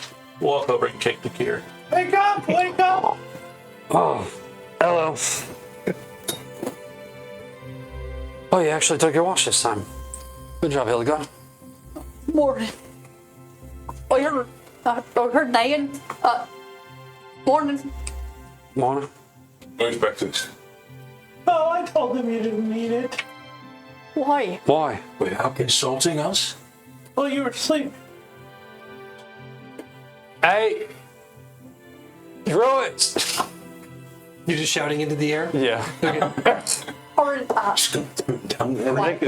They can hear from the trees. quietly whisper into the tree, like, if you'd be kind to send breakfast, and then in a little bit after, after they finished with the soul worship, then we would like to be on our ways. Okay. Assuming that the druid is probably one of soul as opposed to one of Luna, like myself, I just send the request to the tree Okay. for breakfast. You'd be familiar with doing this because you've lived here and just waiting for a response. You just kind of hear this quiet, almost like between the rustling of the leaves, a response of, "It will be brought for you shortly." And it's very quiet, and you have to listen for it. The rest of them probably can't hear it unless they're really close. But you know what to listen for, and you can hear the response. And I thank the tree for carrying the message, and then settle and wait. Okay. All right. And anybody else doing anything at this point? Ask him about weapons. Okay. Well, there's nobody asked about that at this point. But Yeah. when the Nephites come in bringing the food, enough for everybody to enjoy. One of them happens to be one that Hildy spoke to earlier and just kind of like glancing over, like bringing the tray and keeps glancing. I told you they were pudgy. I'm sorry, what? Yeah, which one of us is Don't buddy? judge here. We don't judge. Well, all of you. Mostly Kiva. I meant call a lot of things, but Pudgy was never one of them. Well, that's because you're very small and people didn't want to hurt your feelings. That's probably true. I find it a little weird that I'm still taller than the centaur. We're the same height. Yeah, but still. We're the same height. We're all the same height. All three of us are the same height. And then Hildy's taller than all of us. Stand back. Even more weird. Hildy slouches. All of the same height. I think that- Oh, 6'6". 6'6". Yeah, but she only weighs 140. She only weighs 145. Oh my god. So basically, that's A breeze. Got some Slenderman proportions. yeah. Why do you think she calls you guys pudgy? You know what? Fair point. that's not fat, Hildy. That's muscle weight. That's health. Are you okay? I suppose I think we if called it something else in going by her, everybody else is Pudgy. times. Well, I'll give you that, and just takes another. Simultaneously. They'll just scoop some of the Different nuts off piece of the meat, but platter. yeah. As you're having your breakfast, the neophytes leave, I have vegetables too, and fruits and such, but yeah. Protein. and but by the time almost near the end of Well, I mean, the time when you're eating and finishing up with the Different breakfast, distribution. a large druid comes into the clearing. You recognize him as Maedoc, as you've seen him before, training the other neophytes in their exercises, raising the various boulders and megaliths and so forth. And he's carrying in his arms all four of the dragon teeth, or dragon turtle teeth, and looks curiously around. Who was it that requested these be made? It was the boys. All right, then. So I understand you want someone to make short swords out of these. You'd like someone to make some sort of an axe. A two-headed weapon. Right, okay. On the end of a long stick. They explain that. So it's almost like a pickaxe. Right. So, this can be done. But I need to know how you would like it fashioned. I mean, we can do it for you. There's a cost to doing it. A donation, let's call it, to the Enclave. And if you require it to have some blessing of enchantment that might make it a bit more effective, we can do that as well. But the cost goes up a bit. So for something that could get a little extra magical oomph when you hit it, what's the going rate? We call it a blessing. You know, you hit someone, you say, you've been blessed. I like it. You got I it. don't get it. We can do it. So my swords, I just need them to be light enough that I can use them with some finesse. Some dexterity, if you will. So perhaps a proper donation might be in the realm of about 400 gold each. It's Hildegard, can I borrow 160 gold? Well, no. Can I Not even gonna ask you. 30 gold? No, because you wouldn't let me borrow a tooth. Ha ha ha ha ha ha. I would have let you borrow it. Give me the next tooth I find. No, no, I don't think it's a good idea. Yeah. No, have you ever bitten somebody and then it gets infected and it like turns black and the little red lines run up your arm? What if you stabbed somebody with that axe and it did that? That would be bad. But if I'm stabbing them with the axe, it probably would be good for us. I don't think I like that idea. Since we're doing so much work for your Enclave, is there any way we could talk you into a bit of I a will give discount? you 125 gold, It's alright, and I Hildegard. will give you 125 gold. What's the angle? So, Well, I can't give you 160 because then I couldn't give him enough. No, I understand, but why are you giving us all your gold? What else do I need it for? I'm starting to feel like I'm taking advantage of my giving elder abuse. Are Are you going to kill things for me to eat? Oh, I was just gonna give you a berry in the morning. Well, then I don't need any. Can I try to talk him into a discount? You sure can. What are you gonna say? Since we're doing so much work for your Enclave already, is there any way we can knock a bit off? What are you doing for the Enclave? Exactly. The Elder hasn't talked to you? Which elder? I don't know their names.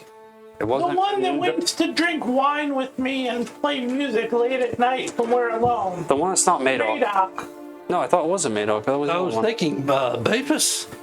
Bapus would be the one that would come to mind, drinking wine and. Was it Bavis? I thought it was Maedoc. Maedoc was the other one. Oh, but Elder Maedoc, he's the LoreMaster. I don't see him. No, I don't see him doing anything of the sort. I got Who was 11. Hildy talking to? Elder Maedoc. That's what I. All right. well, you know, Wait, you know today? how it is with politician types. Yeah, They do a lot of dark and It's, mysterious. I'm the DL. Okay, that's why. Perhaps. I'm just gonna sit. I am staying very quiet, out of the way, just watching all this byplay, not wanting anything to do with the druid politics of this particular You enclave. have a lot of gold too. I know, I'm not gonna ask her. Oh, but you asked me. That's I'll sweet ask of once. you. I'm going to offer, but only after to see if you can manage to discount. I got 11 persuasion checks, so I'm sure I didn't. I can't remember. Yeah, you seem Elder. baffled as to what you are claiming to do for the Enclave. I'm just gonna have to take the teeth back. I can't afford it right How now. much to make up the difference? I'm not taking her 125 gold. I don't really feel comfortable with taking your money either because I feel like you'll lord it over me. Look, I'll do it for you for what gold you have, but you'll owe me a favor. Is that a good thing or a bad thing? What kind of favor? If I need something, I'll let him know. What kind of things do druids ask for as a favor? This isn't one of them human Well, sacrificey types, is it? Rarely.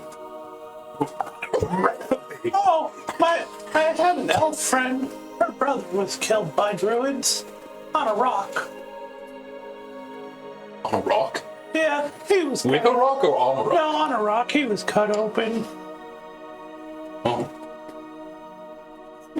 Not had quite the life. Well, how much more dealing would you be willing to have with the enclave?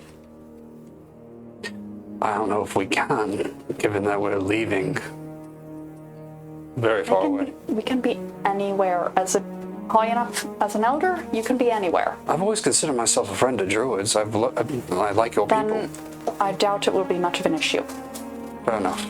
All right, so I'm refusing your gold, Hildy, but I will give him everything I have. He asked for 200, Okay, I'll give him the 200, and and I will owe you a favor. yes. It's only specific subsets of druids, particularly in Eru. There's one particular subset of druids that if they ask you for a favor, you politely nod, smile, and leave without accepting or denying anything, because they will sacrifice something you love. So, just be wary of druids in Eru. Just ask questions. So, what would Kiva know about this? Just what you would heard. Like Right, it's more so- like a heard thing. Yes, if you want to roll a history, Yeah. I was more thinking like she's heard things So about this. 200 a piece. 8. If we 8. 8. Yeah, it's more like she's heard things, but people gossip.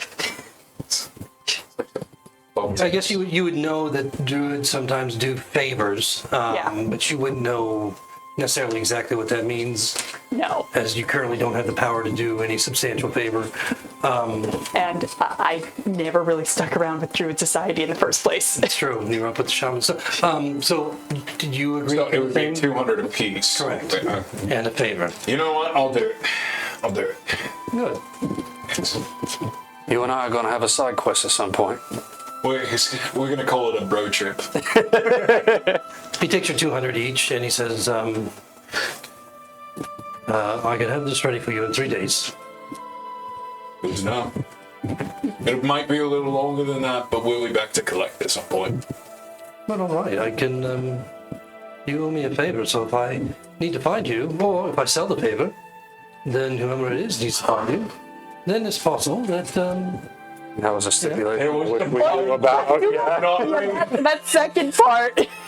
That was a stipulation. I wish I knew. Should have read the terms of service. In any case, You hit accept, agree, and continue. That's you know where it is. And Kiva, if you would like to contact us, let us know where you are in 3 days or so, then perhaps we can find a way to get them to you more expeditiously.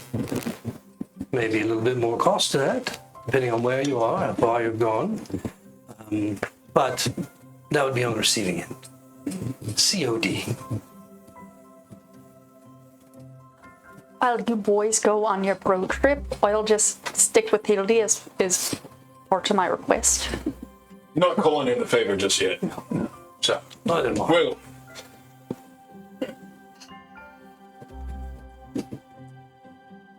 There better be something special about these blades. So I could get a regular short sword for. You telling him or me? He was pointing at him. This direction. Okay. He was pointing so following hard. a general direction of any NPC we're talking to. He was pointing so hard is he now poked hiding all the behind. way through the wall to the other side of the man behind the curtain. All right. He seems very satisfied as he takes the 400 gold and the teeth and exits the glade. No, Easy I have to come, easy carry go. this giant bag of coins everywhere. I can carry it for you if you No, want. It'll that- still be yours. That's fine. Then I wouldn't have anything to complain about. You know, fair point. Fair point. Well, I mean, you got three of us to complain about. That's true. Yeah. I probably will. I think you could be alone in the wilderness and you still have something to complain about. Would there be a snake? In this hypothetical scenario, sure, why not? I like snakes. I'm sure you'd still complain. All right. How much gold do you still have? Boy, Yeah. Friend discount. Take the other 10 back. so it's free? Yeah. You sure? Alright. Well, now we're I won't say no to into that. some kind of task with the. We sold our souls to the druids. We might as well just be brothers in arms at this point. For all I know, they sold one. They could sell it too. If Kiva had rolled higher, she might have been able to tell you that. Mention that small little detail. Anyway, almost as Budak leaves, I'm more used to the straightforward people Flelendor anyway. walks in. It's almost in a rush. You know, he kind of trips into the glade. But ready to leave now. Hello, Dumbledore. We're ready. Flelendor, please. Felindor. Felindor. You fell in a. Is that how you Hildy got the your- Wise. Hildy the Wise? Is that new? Has that been going around? No, the Hauflin told him. That's what they have. Hildy the Wise. The bravest and strongest amongst us.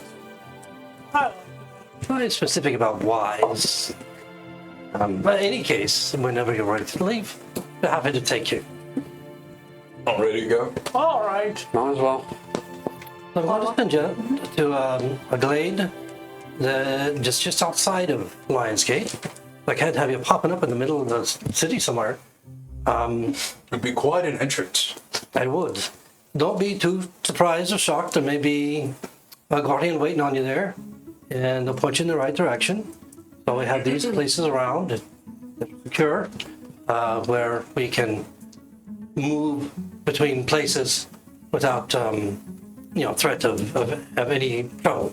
So anyway, if you're ready to go, the portal for you and send you on your way. I'm good to go.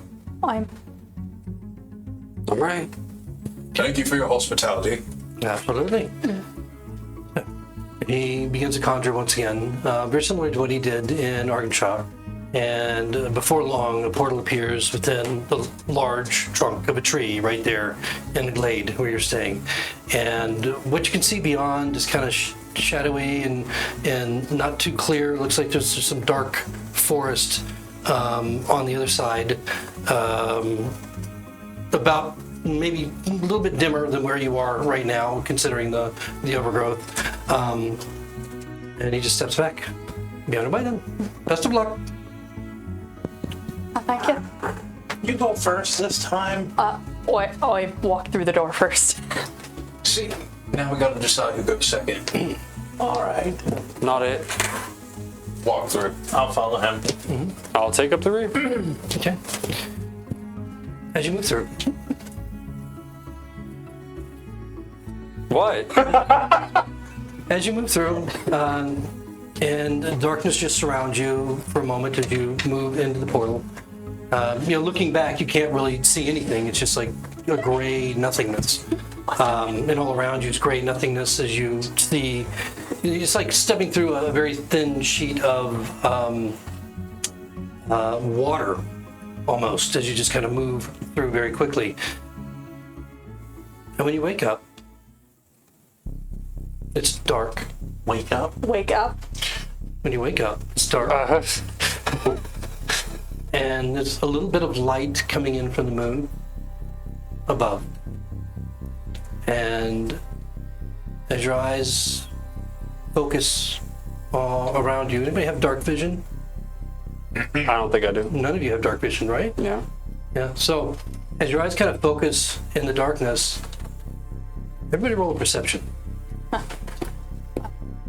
Why is it so dark in here? If I'm waking up and not remembering going to sleep in the middle of a fucking grove under the full moon, I have some things I'm gonna be doing after this. Well, it's not frickin' full, shit. but you can't tell. But you can't tell if it's full. Yeah. Well. So. What'd you roll? 11. 11? 15. Also 15. Big fat 7. 7, okay. So Kiva and Owl, as your eyes focus on your surroundings, you see each other, but over by Hildy, you see what looks like a branchy arm reaching down toward her. Roll initiative. Oh, good, because I was about to do something A before you branchy said arm that. like a tree? See?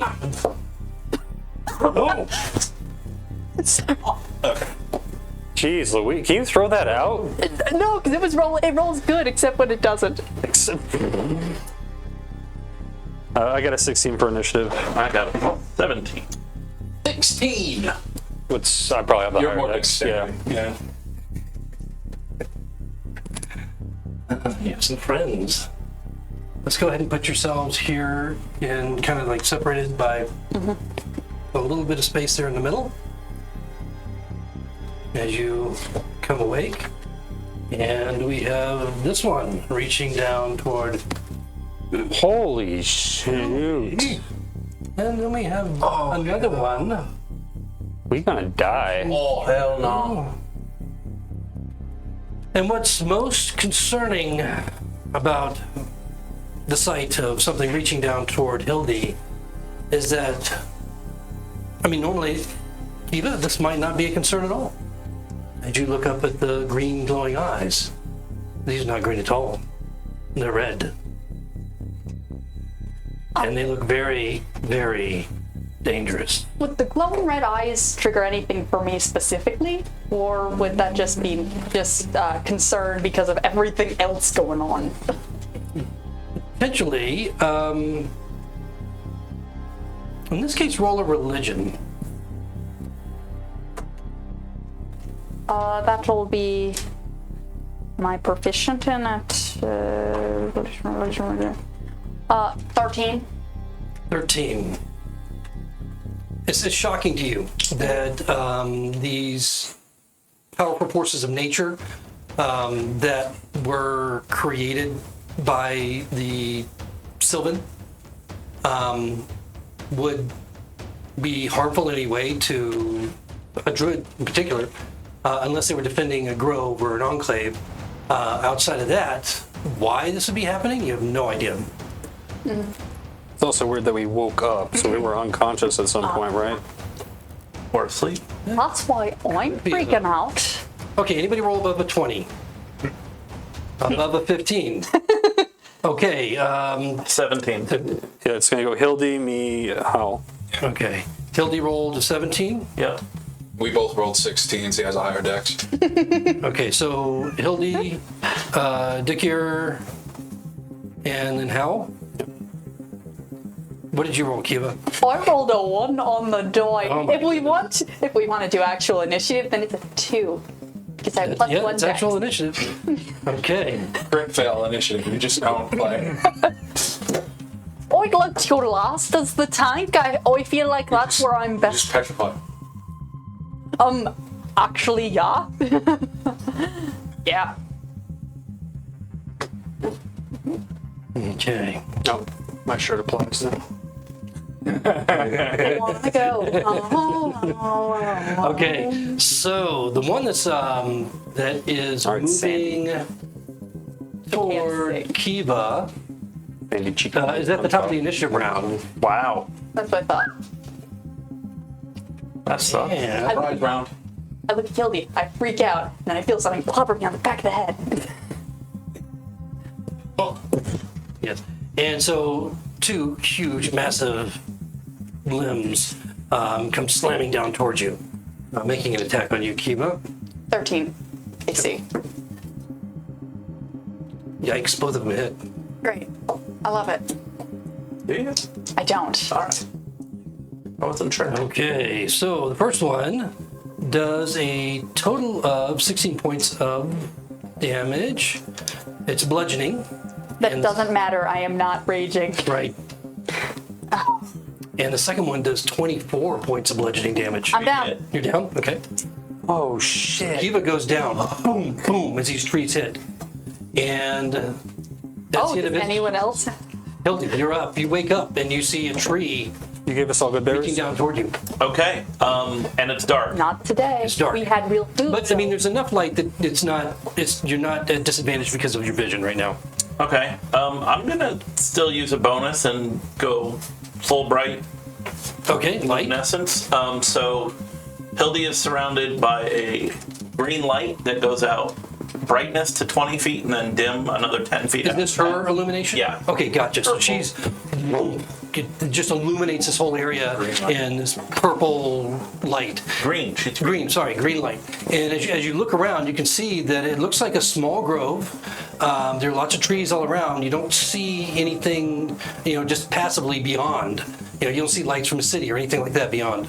Okay. And I see this thing reaching for me. Yep.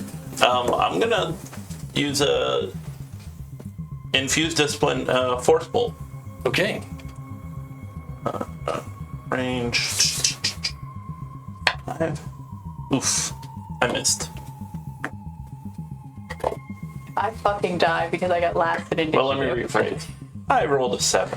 I mean, Maybe that hits. they're just way ahead of us. The first one could have knocked you down, and then the second one would have been too. Oh well, God! The first one could not knock me down. I have enough So hit as points for that. Hildy is rising, and perhaps kind of like moving a little bit to stay out of the grasp of this creature that's coming toward her, you see her concentrate, and her hand kind of goes forward, and you see what looks like a trickle of water go.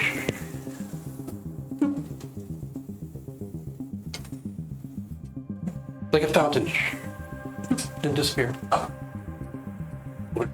Anything else from Hildy? I'm close enough that if I move, it's gonna get an attack. Of opportunity? Yeah, it's like on you. What's their reach? Yeah. Big. We're about to Well, walk I'm out. saying she can move within their reach as long as she doesn't leave their reach, right? Yes. So But you don't know what that reach is, so you you can make want an to take assumption a as to risk? what that reach is. I would probably assume at least 10 feet. No, I'm just gonna not move away from it because I don't know what'll happen. Okay, so that's it for Hildy? No, she's gotta move. She's not fucking hanging out by this thing. Okay, so half her movement to get up, Okay. and then, So Mike knows attack of opportunity. Hildy doesn't. So 5, 10, 15. oh shit, I'm rolling great tonight. I'd rather you didn't. 27? That will hit. I'm gonna say a +8 to hit. Keep a number. So as Hildy gets up and just in a panic moves, also a little bit, she seems a little bit, would you say disoriented? Yeah. Okay, maybe confused? Maybe. Okay, considering things? Yeah. 16 points of damage. Okay. when that happens,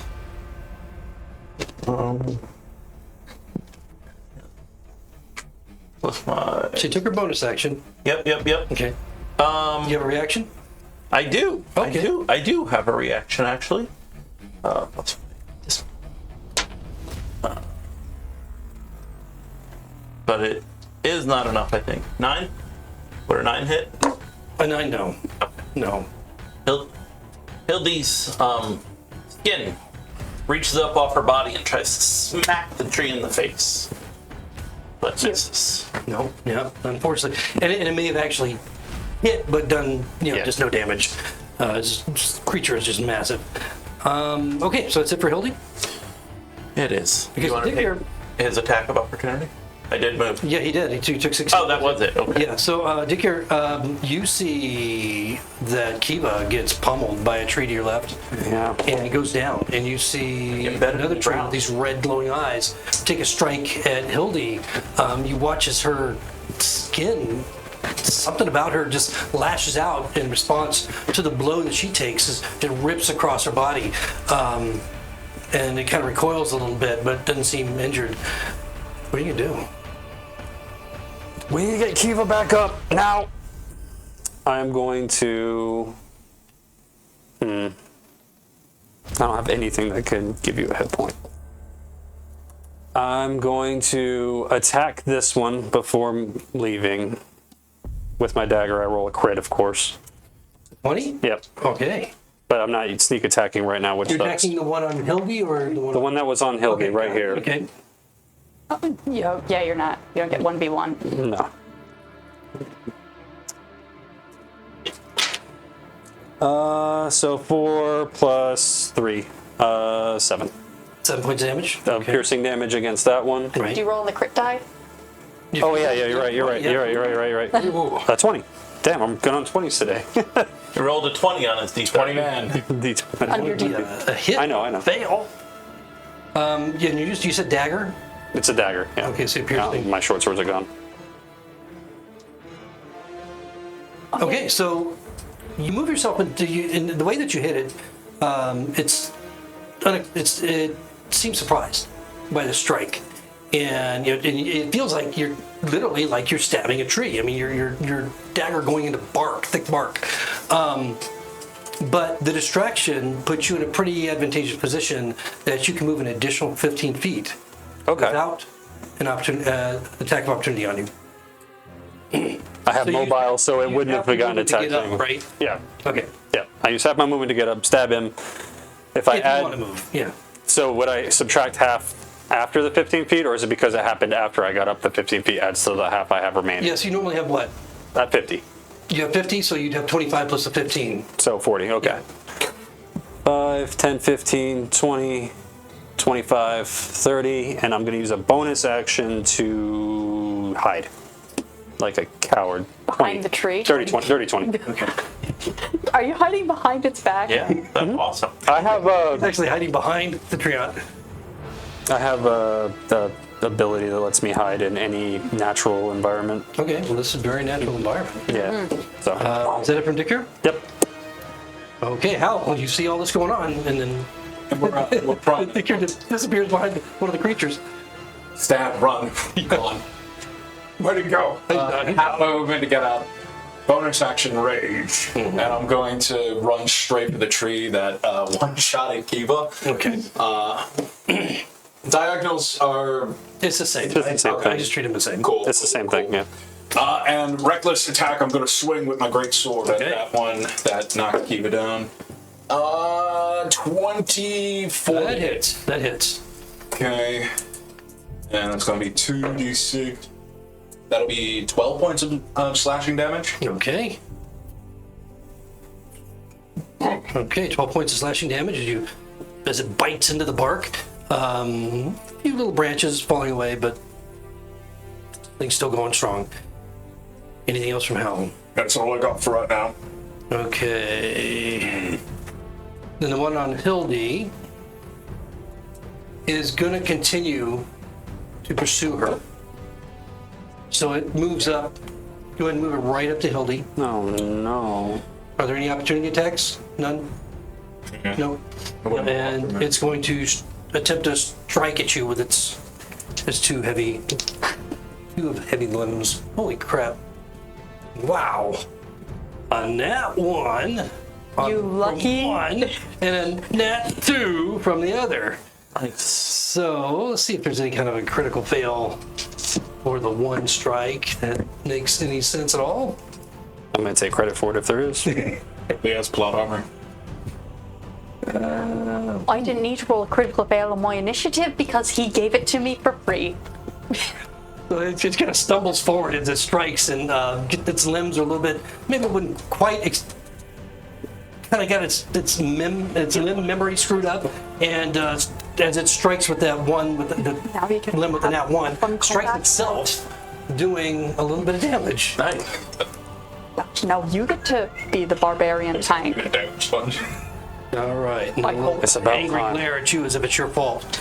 Okay, that's it for that one. Kiva, go with the death save. Awesome. Success. Okay, all right, it's one success. And we're back at the top of the round with the animated tree that was on Kiva.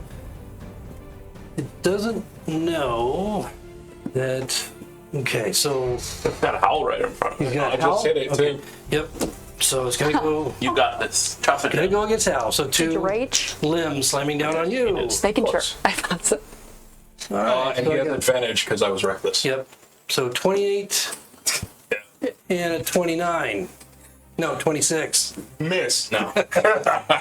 I just made a number just for the impact of the numbers. What do you think you are, a wizard? Casting shield? Wow. So 20 points of damage from one limb. 20 from the first? Yep. So reduced to half, 10. Yep. And bludgeoning, and 10 points from the other one. So reduced to half 5. Yep. Yeah, always rounded down to, but that's even, so it doesn't matter. And that's it for that creature. And then Hildy, you're up. What are you gonna do? I'm gonna run over and save Kiva. Grazie. I understand he's gonna get an attack, but I'm gonna try and make my move He to. doesn't have to. If you get just- right there, you'll be right next to her, and I don't think that'll provoke because you didn't leave his range. Okay. Okay. All right. Will to live is it infused? Okay. Stabilizes her at 0. Yep. Okay. So you won't have to make any more death saves, but you're still unconscious. And is that an action? Probably an action, isn't it? Yeah. Okay. Anything else from Hildy? Just double check. That's my action. So no, that's it. Okay. Take care. You're hidden. Yeah, I'm gonna step out of the shadows and try to get this one in a weak spot. So with advantage, I rolled a 17 or a 10. You hit. That'll put me at 23, yeah. So that's not a crit. So You got 1 on the dice, That's not good. That hurts. and my sneak attack, which is another 9, so 10, 13. Okay. So 13. 13 points of piercing damage, and then I'm going to use Wills of the Grave, so I point at this other one, my eyes go black, and then it hears just a cacophony of dead screaming sounds. That's going to do 2 points of necrotic damage. Okay. On the other one. All right. Oh, well, that's different. I've done that once before against a Displacer Beast. 5, 10, I was 15, not paying attention. 25, 30, 35, 40, 45, 50. Attack, action, move, and then my Wills of the Grave was my bonus. Okay. I'm done. Okay. So Wait, is it an action? I'll just move on from me. Yeah. all right. So both of them, of course, still seem to be moving strong. Regardless, even though you did a little bit of damage on that other one, on the first one.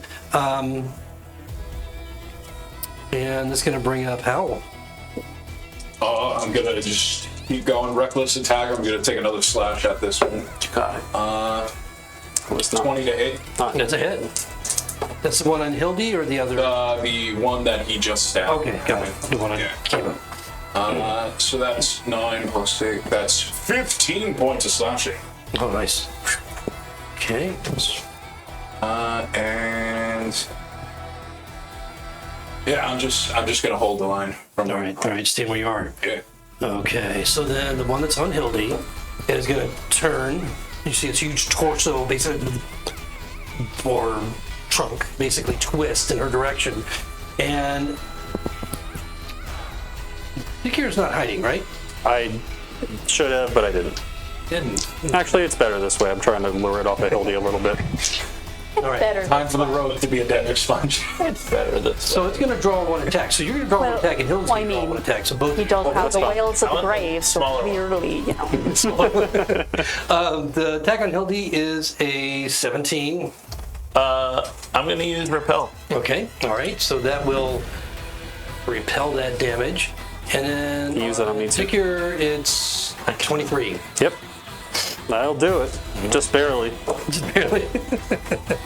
All right. So that is 70 points of damage, bludgeoning damage on Nikir. 17 or 7-0? 17. Okay. I heard 70 as well. Yes.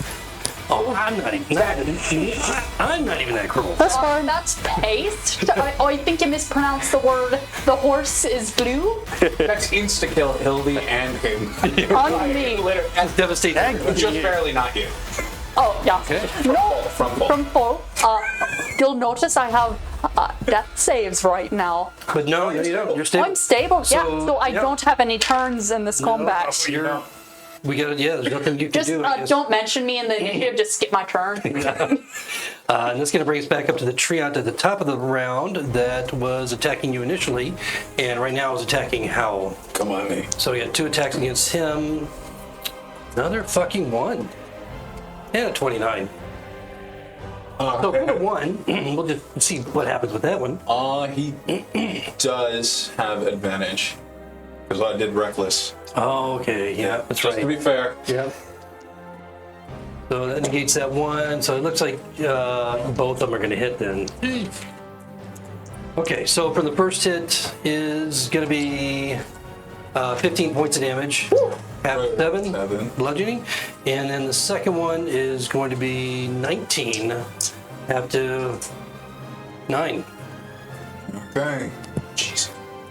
Are these your Swedish fish? And that's it for that one. It brings us back to Those are Hildy. yours. Hey, mine.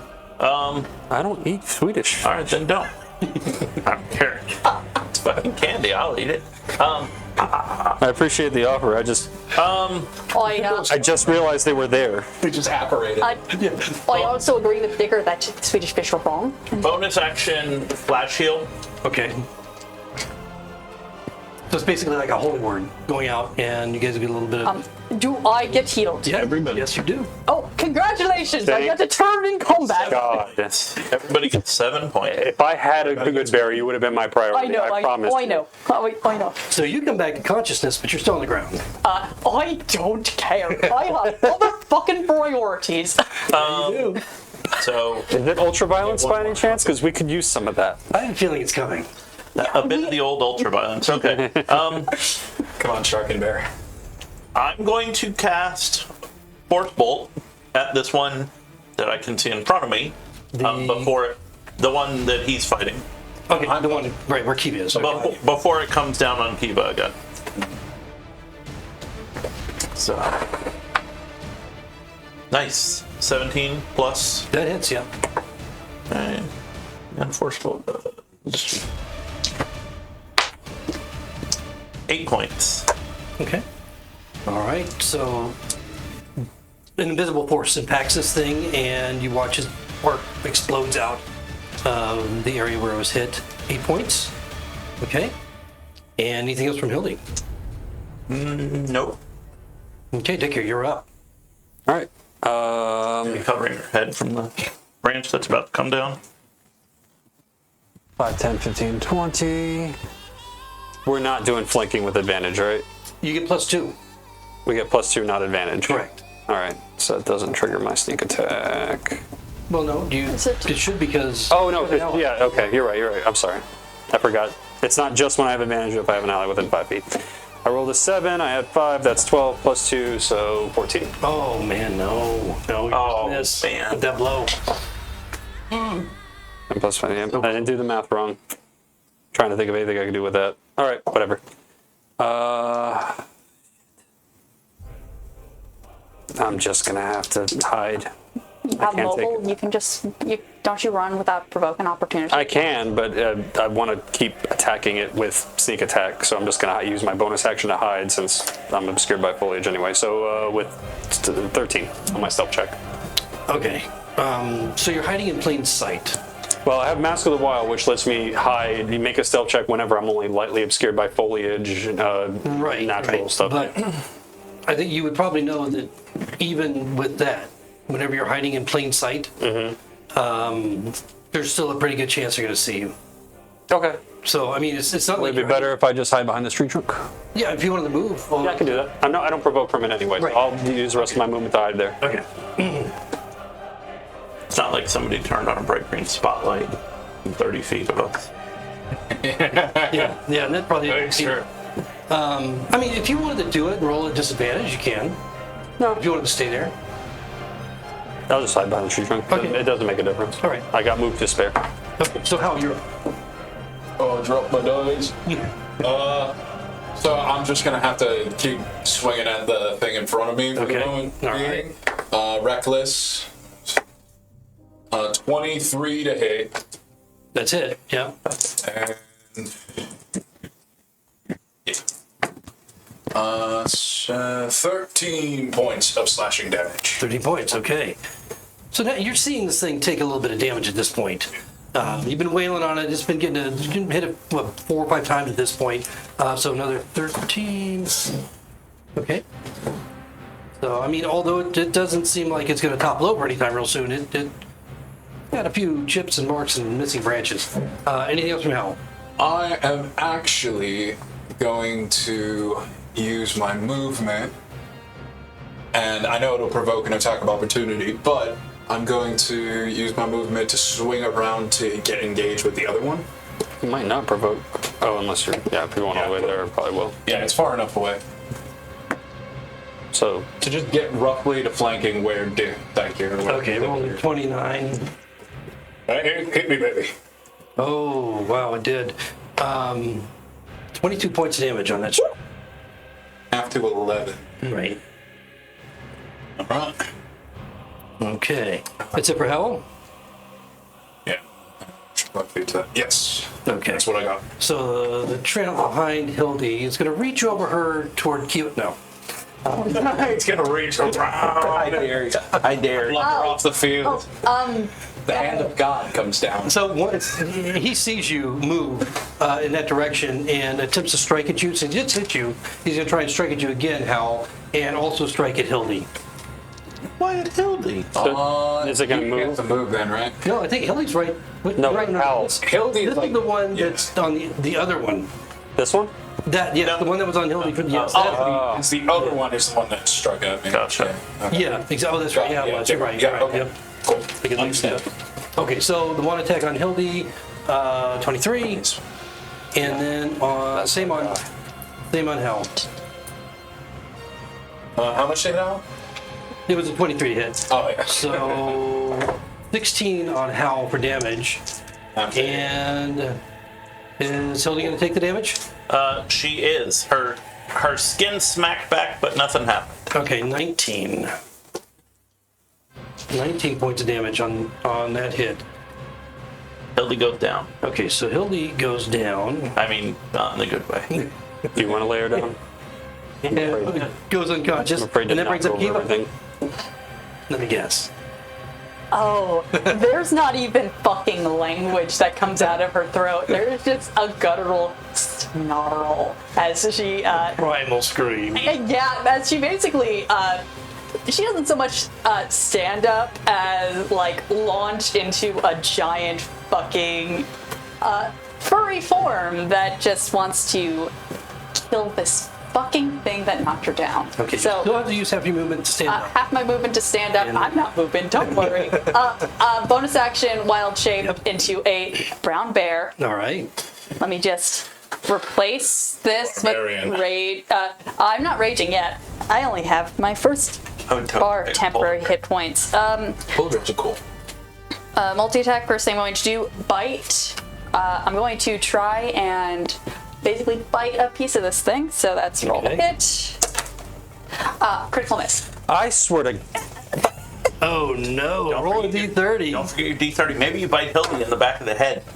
That's a 23. It was almost a 12, but then it moved. I don't know that it would have mattered. Well, you can't lose your grip on your weapon. She can break her teeth off. No, she just starts dropping weapons out of her wild shape. You see, that'd be funny if I So what had I'm a going to do weapon. is just in the convoluted nature of what you're doing as you're transforming and attacking, it'll be disadvantage on your second attack. Okay, And that'll be the extent of it. cool. Take that away. You love and you hate the d30. And that's only a 11 to hit, which doesn't. No, it misses. But But I'm going to stand up, snarl, and then look over and see that Hildy is down. And and knowing that I probably could have done something about it if I didn't immediately decide to murder, feel guilty and start to stand right there. okay, you're still within. Yeah, I'm still within 5 feet of both of them because I'm a big fuck off bear. Yeah, oddly enough, you realize that these creatures have a 5-foot reach. If that makes sense, but it, I guess, does. So, so basically Kiva, you're done. That brings up the treant that was initially attacking you, and it's going to continue its attack on you now that you've turned into a bear. Tempted to strike at it, and although you did a miserable job at it, Yeah. doesn't really care. And you do not have advantage because I did reckless. She failed in her job. 18 and 16. Both still hit. Okay. All right, so 19 on the first strike, Great. 17 on the second strike. Yeah, I drop out of wild shape but don't lose any hit points. All right. That is okay. exactly That's what my exactly the AC number. was. Okay. Oh no. Wait, 19? Wait, 19 and 17. This is 36 wait, total. 36. Yeah, no, actually I do lose 2 hit points. Okay. All right. So you lose 2. And But so you're at yourself? 5 more. He smacks the bear right off her face. Yeah, pretty much. Knock the brown bear off of you. and Friendly reminder that I need 2 turns to be a god. And I don't have them. Look, the DM has learned. no. Uh-huh. So that brings up Hildy. Oh, look at that Who's down and defensive has to make a sounding death word. save. Kiva did need a humbling experience. I think this will be it. That would be a failed. Death save. Mine was the shark and the dragon turtle. Oh, why not Take humbled? care. You're up. I will, since I'm stealth, I'll use double my movement, so 10, 20, stepping out with advantage and +2. Attacking the Hildy one. Yes, the Hildy one, that's closest. So with advantage, I got a 13 and a 13. So either way, it's going to be 18, actually 20 because of the flanking. hits. Hey, Hildy. I don't have any way of doing that. Except for pouch full of healing potions. 5, I don't have healing potions. 9 points of piercing to that one. Okay. I'm going to do Wail of the Grave again, which is not an action. So that one is going to take 1 point of necrotic. God, my dice suck too. And I will hide once again. Sorry, Hal. Wants to guess the chance that Hildy will ever take a druid portal. 16. I can't take another hit like that. Okay, so for Dick here. Yeah. Okay. The 2 people that are wide awake. All right, Hal, you're up. I did one more hit like that, and I won't be. Now that I'm on this tree, I'm gonna go ahead another reckless swing. 16 to hit. It does. Now Okay. you're attacking the tree that's on Hildy, right? The one that's on Hildy and Dick here is near. I'm gonna proc the totem on this one. Okay. So that'll, as Hal swings for just like a very brief flash, a bear silhouette of like red energy surrounds him and swipes out, and that is going to be 14 plus. That'll be 20 points of slashing. Wow, nice. Total 20. Holy crap. Okay, that takes a few branches, rakes a bit of the bark off. This one is suddenly now more injured than the other one. And it's still standing. I mean, it's still looking strong, but it's torn up a bit. It's torn up a bit.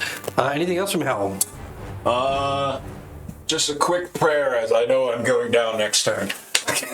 Massive. Okay. Well, yeah, you got its attention, and it just twists and makes both attacks against you. 21 and 28. Yeah. Both? Probably. So Probably that. Yeah. 1 pound damage. I'm rolling a little bit bad on this one. 13 on one. Unconscious. Okay. Shit. The other one at its max wouldn't put Wait, you are at you your hacked? max. Yeah. 13. I only had 4 hit points left. Oh. Yeah, he's So a lot. 2 automatic fails then, right? No. for that second oh, hit? for the second one? Yeah. No, if it would, it's one action. Oh, So I'm not gonna rule like that. So So are you not down? I'm unconscious. Oh, you are. yeah. So the other strike would just, it's at the same time.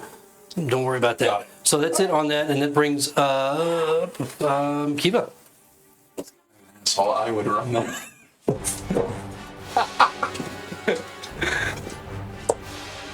Wait till like level 14. Yeah. Fuck you. Kiva. Get out of my table. What are you doing, Kiva? Mike, what? I can save myself. I need to figure out. You shoving good berries down our throat? I didn't conjure good berries today because I didn't expect combat. Kiva the druid didn't expect combat on the other side of the fucking portal. Another druid on. Because that would never happen. Yeah, because I was coming from a druid enclave and I wasn't coming from the source of a necromancer's soul, which I thought was what the problem was in the first place. I told you. Nope. Nobody listens. Should we grab them and run, Kiva? I know you can't answer me, but nod. I am currently in person shape. Oh, that's right. Oh, yeah. Not a bear right now. Not a bear. Okay, I'm gonna need your ruling on this. Conjuring good berry. It's an action to cast, but it's also an action to eat a good berry. Oh, Can I? Yeah, so that would be. Can I cast good berry and shove one down Hildy's throat? What if you cast it in Hildy's mouth? No, you can't do that. No, it's just like a potion in that regard, and then you would have to use your action to make them take the berry. I would let you throw it to her as a free action if she were conscious. Stick your hand down her throat and cast it in her stomach directly. Are you hidden? Yeah, I am. Yeah, that's what I thought. Or why don't we play a little Goodberry golf? Let's assume that Hildy's lying there with the mouth open. If you roll a dirty 20, you make it in there. Like 20 total. Like a dirty 20 just on with plus anything? Yes, with plus whatever you have your dexterity or athletics, whichever plus you have better. Can I use my spell attack modifier? Because that's higher. I will allow that since you're conjuring. It's a conjured throw, so whichever's better. Well, I don't take the better one. Just attack good berries. Why don't you just roll a natural 20 then? Yeah, come on. Is that a 1? Not a 1. No. It was a 5. It's a quarter of a No, 1 would have choked me. He'll be dead. Instant. Took 2 crits. Yeah.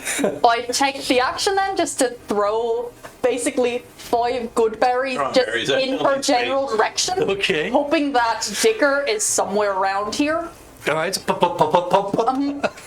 I shout out at Dicker. If you could feed her a good berry, I would be much obliged. And bonus action, bear again. And fuck me, I don't want to take an attack of opportunity right now. Because I can't rage and shapeshift at the same. I can technically rage and shapeshift at the same time, but not if I want to This save fight Hildy's is life. going downhill real fast. Yeah, that's because I feel like we started at the bottom of the hill. we did. And that's fine. And I'm gonna stand up again and essentially stand guard over Hildy. Okay. All right, you're back in your bear form. Yeah. Clearly alive and moving, standing over Hildy, who just got pelted with a bunch of good berries. And where does that bring us to? That was the end of the round. So now we have the Treant that was on you. You're right there behind it. Or in front of it, actually, I guess. So it's going to make its attacks on the bear. Okay, great. Ooh. 13. That's to miss on the bear? No, that just barely hit. Does it barely Yeah. hit? Barely. Wait a second. Does it barely hit? Is it? Oh, yeah, it does barely hit. It's the third. Okay, so 13 because I was thinking 14, and I No, looked it up it's the other because day. I always forget how their AC works. I always forget that it's Dex plus Con. It's not Strength plus Con, which makes more sense to my brain. Okay, so 17 points from the first strike. Great, I hate it. Wow, and another 17 from the second strike. Exactly, Bear. Exactly 36. Exactly 34. 34, yeah. So, Back to Kiva. no, she has 36, right? She's still a bear. No, Bear has 34 hit points. Oh, Yeah, I think you but said 36 the last earlier. time we took 2. Oh, okay, got it. Okay, so it's just, you're a bear, you're not a bear, you're a bear, you're not a bear. I did it. And back to yourself once more. I fucking hate this fight because I can't do anything. Okay, well that eats up his turn, Hildy. Oh, you had a failure that I missed? That was. Just roll on the table. Just I roll wanted- in the frickin' I tray. wanted that one. That die. Fail. Die. That is the word. The 2 fails or 1? That's 2. 2 fails. Okay, 2 fails on Hildy. Okay, take your. I'm really not liking how this is looking. If you could get her up, we Yeah, can I get know. her out. All right, 10 feet of movement because I'm still stealth. I'm gonna, unfortunately, use an action to shove one of the good berries right by her face into her mouth. Okay, all right. They're easy enough to find. I mean, you know what they look like. And you can shove them pick- all around her. You could just grab them and pick them up. Yeah, so Is it like giving a dog a pill when you gotta Slides the throat. yeah, so that's what I assume it's an action because I'm doing that. I'm making her chew. Yes, so because you're feeding the good bear to her. So that gives you 1 hit point. You're up. Hooray! Can I use a bonus action to grab Hildy and pull her away a bit? Yeah, you can use, it'd be a grapple, so that would be a bonus action. That would be an action. Would it be a bonus action if I throw her on my back? It's not a grapple. I'm laying her gently on my back. Come on. Gently. It's still a grapple to grab her and do something with her. No, I know, you're right. You're so- right. No, absolutely. Shit. This is not looking well at all. Is Kiva within 5 feet of this one? I can't tell which. Yeah, I'm in the. I'm within 5 feet of both of them because of the way I was positioned. But if I had to pop back into normal form, then I'd be in that square next to the close one. So just popping out of Oh, I range can't. of the I other can't guy. attack anyway because I used my action. Medium, yep. So just put yourself in whatever square you wanted to be in when you came back. Cool. Crap. I'm not sure what to do. I guess I'll just bonus action hide again. I can't attack. I use my action to the nat 20 to hide, so 27. Okay, So, good. Yes, it does. I give Howie. you this piercing look of running away. A fail. Okay, so 1 fail for Hal. I do that as I disappear into the shadows. You have good berries, and I give you the look like you better heal the other one. Okay, so the one that was on Hildy that's closest to Kiva, Yeah, you're gonna down me this round. possibly. Possibly. I have 5 hit points. Sending bad energy towards his dice. Yeah, passive. I've got my fingers crossed, but you guys don't know which way they're crossed. Do we have spare character sheets anyway? Oh my god. Did you crit on me?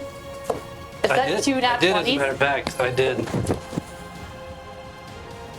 I appreciate that. I accept that. I Thank was you. joking. Now we might actually need spare character sheets. You heard me roll it. There it is, right there. 2 1s. Oh, Pagan ritual work. oh, thank God. You scared me. Bad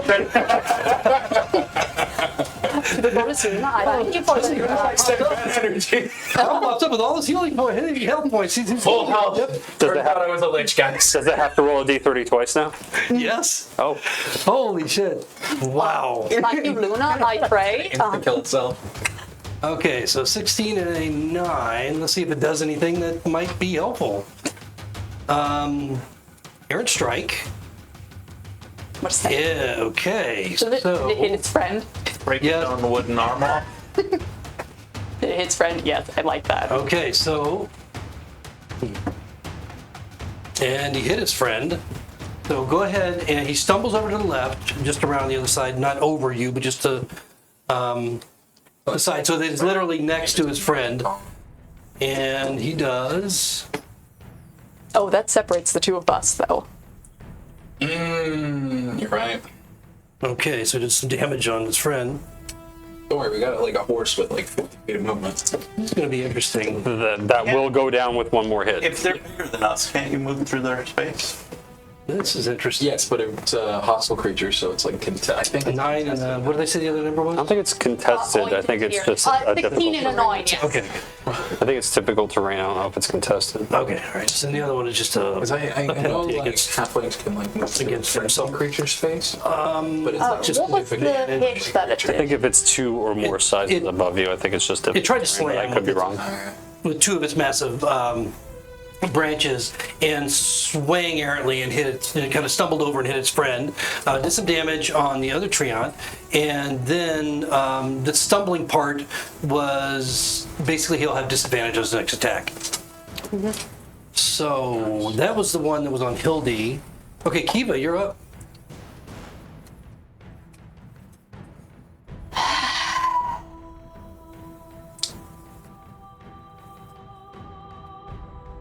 I have no good options because I will never proc an attack spell.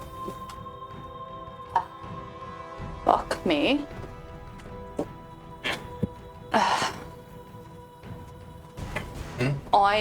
If I don't get out of here, I am going to die.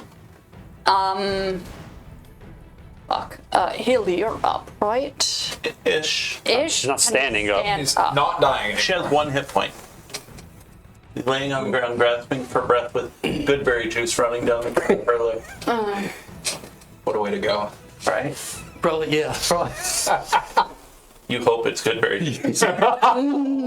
Oh, Wow. what I want to do is, my inner mage wants to disengage and book it, but I am not playing a mage like usual. I'm playing a goddamn tank. So, Sure, it's taking Do what her a you long do. time to decide to die. yeah, I know. I don't want to die. That's the problem. There's one thing you can. Yeah, I'm not. You could. That is not an option. Is it not? I am going to fucking stand. Is there any way I could shove Hildy? Like, if I take Hildy and I throw her, pick her up and force movement to get her out of the way and then stand my ground. Yeah, assuming she's not going to contest your grapple, then I mean, she's not going to throw me into another fucking. Yeah, that. so then then you're Because not then next it's to her, right? Because that's forced movement. But then it comes down to your strength.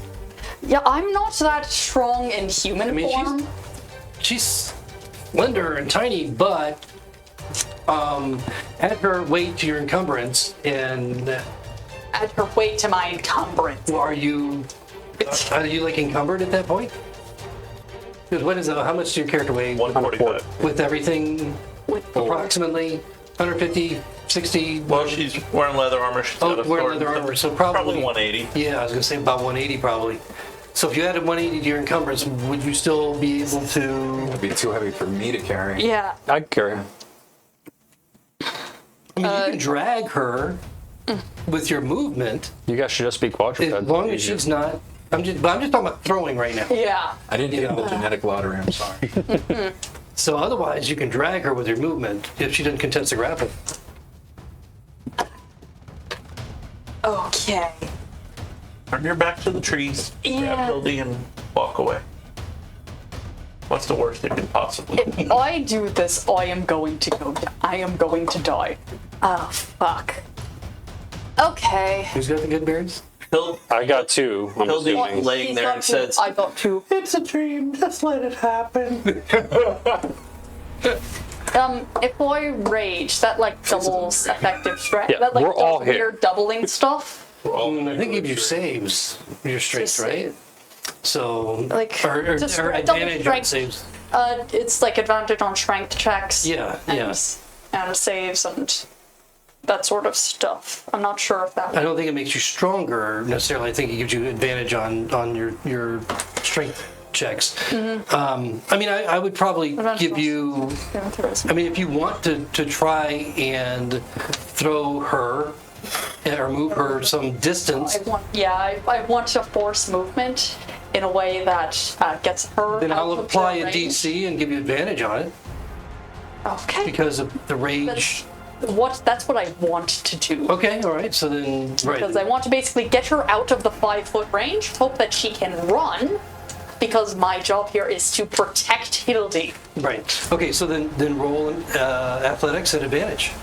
And I just applied the DC in my head. Awesome. I would also like to say that her raging as a human is a little bit different than her raging as a bear. Good thing I had that advantage. That is a dirty 20. Okay, yeah, it works. DC 18. So you're able to toss her 10 feet. 10 feet, that's enough. Basically swinging her, just grabbing like a leg and an arm, just kind of swinging her around and, tossing her, moving her effectively 10 feet. And yelling at you to run. This brings back memories when you were a child and your dad used to swing you around like that. And you hear her giggling. 4,000 years ago. Anything else from Eva? Nope, but when she rages as a person, like, you see more, like, you less see the tattoos glowing, more like it looks almost like a bear kind of glowing around her. And she is not really paying attention to anything except what's in front of her. Okay, that's it. All right, back at the top of the round with the triad that just got hit by... Teeny bit of bad news. I know, What? I'm about to die.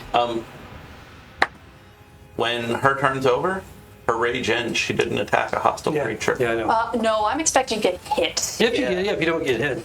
But here's what happens, and I just want to tell you all up front, I hate you for this. Okay? The Treant that was just hit by its partner and strikes back at it twice. You see leaves and ripping and clawing down its bark and pulling off gobs of smaller limbs as it does so, doing quite a bit of damage to this thing.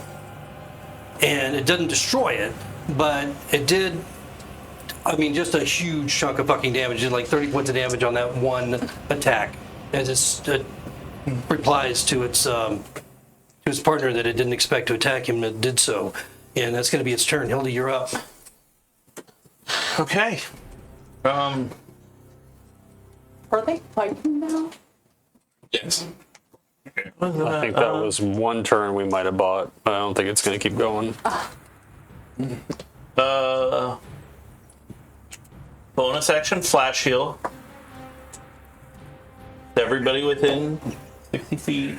Everybody. I heard flash and No, that's The treants explode. reaction flash. Oh, 7 points. Everyone? Okay. Oh. Yep. Okay. All right. I am back at. Is it over yet? I am at. Oh god! I just look up at the two titans fighting each other. I'll stand up for half my move and hide behind this thing for my other half. Well, not hide, but. No, I'm hiding. You want to attempt to hide? Sure. What do I need? Stealth? You didn't use an action. You just got up and moved? Yeah. Yeah, so you can use an action to try and hide. Okay. Yep, stealth. 21. 21. Wow, that's good. You feel like you're well hidden. Fuck this. From behind the little rock you hear Hildy say, Just from Hildy? Yes. Okay, Dicker, you're next. What are you doing? What do the treants look like health-wise, like in terms of how well their forms are? I mean, they're one is a lot more ripped up than the other now. They're looking at each other. They don't look anywhere close to being defeated. Well, I mean, how would you know? I mean, they've got. I'm thinking like how much of their branches have been ripped off. The one especially is exceptionally ripped apart. Just with that one attack by its neighbor. Yeah. The other one is looking a little bit better, but still, they're easily, Kiva doesn't look badly good. injured.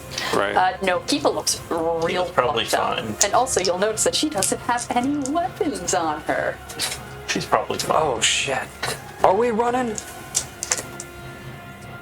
I shout as you run by past me. I don't know if you heard me order her to run. Yeah, I'm wondering about you, but I am not participating in that conversation. okay.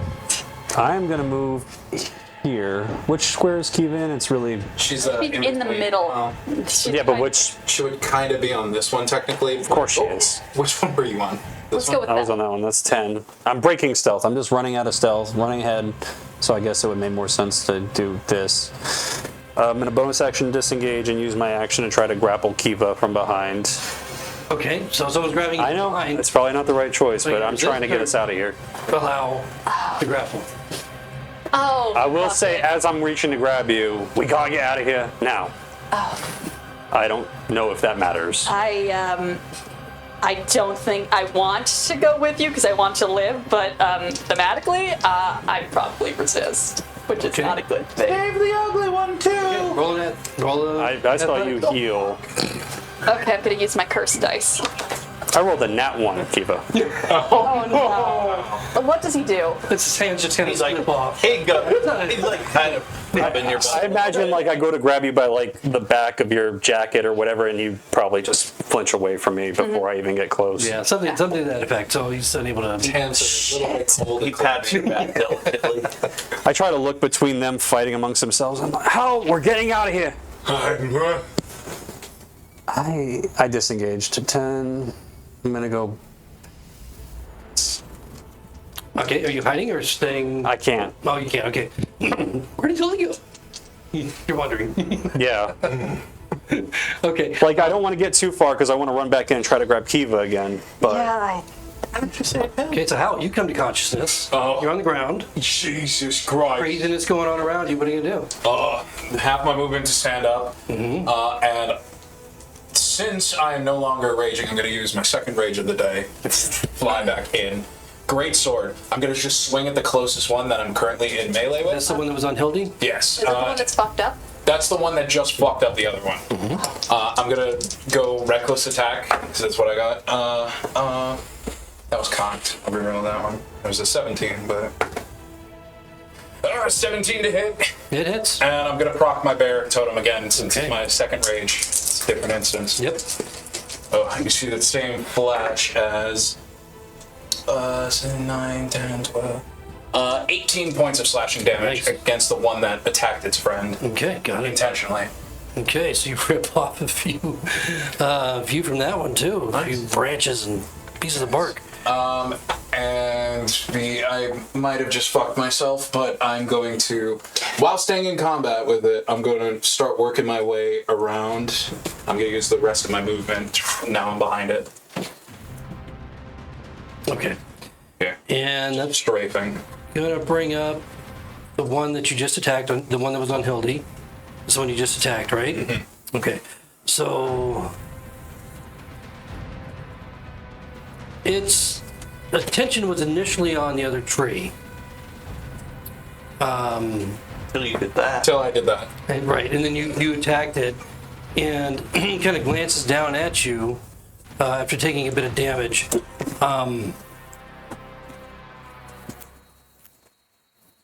Okay. So what it does is, twisting around as best it can to try and reach you, it makes an attack against you with one massive branch. With the other one, it attacks the other treant. Oh. So against you, fuck me. All right, you got some voodoo shit going on there. Because I just rolled another nat 1. These dice are changing. What was And that about then- you rolling really well before? I know, well, that's true. I guess it all equals out. So he misses you, and then the D30 on that is going to mean... Okay, so it kind of stumbles in its twisting motion to try and hit you, misses, and continues to stumble within its space. So everybody that attacks that before its next turn has advantage on it. Oh, thought it was gonna fall on Kiva. Title of this session is just fuck Eva. And Yeah, that's fair. that's going to bring up Kiva. Kiva lost both of her nukes. She did. More specifically, she lost them before combat started. Before her combat started. Effectively, no, being knocked unconscious before yeah. combat started, I lost everything before because I killed her momentum. Yeah, you know, this thing rolled 2 1s, and look what happened. Look at the domino effects of what happened. This has been incredible. Kiva, you're up. You got this. Now's your shot. Both of these trees are looking Do fucked that thing. right now. Oh, you can. Just FYI, they're both looking pretty fucked up. I can't use wild shape. I can't use. I think my rage ran out. Well, yeah, when you change shape.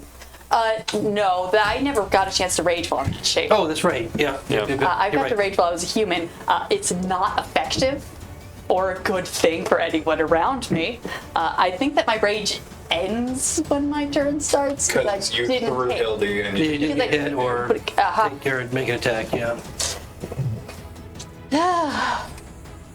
I can't give you I a weapon. turn around, I look. Do I see Hildy anywhere behind me? With your passive, no. If you want to make an action, take an action. Do a perception, you can. She's If hiding. you want to. No, Take I don't want to make that my action. Okay, then passively, no. No, like I turn around, I don't see No, her. because she I assume that she hit. ran. conscious. just your Then, normal little. That's fine. He hit really well in the tree. then I'm going to Hey, like Kiva. Even though she got knocked unconscious, so her giant glow ended. From over near that stone, you do see a little tiny green glow behind it. okay. Vaguely remembering that Dicker is in this general direction. I'm not hiding. I'm standing out in the Oh, open. yeah. No, I vaguely remember you trying to help. Yeah. So I'm going to take my action, use disengage, and fucking book it. That's 1, 2, 3, 4, 5, 6. I assume that you're out of combat. I cannot see you. Yeah, that's fair. You are literally out of my line of sight. For glory. The tree didn't even look down at you. Its focus is elsewhere. I'll sit back and watch the show as I run for my fucking life. Okay, that's it for Kiva then. We're back at the top of the round. Okay.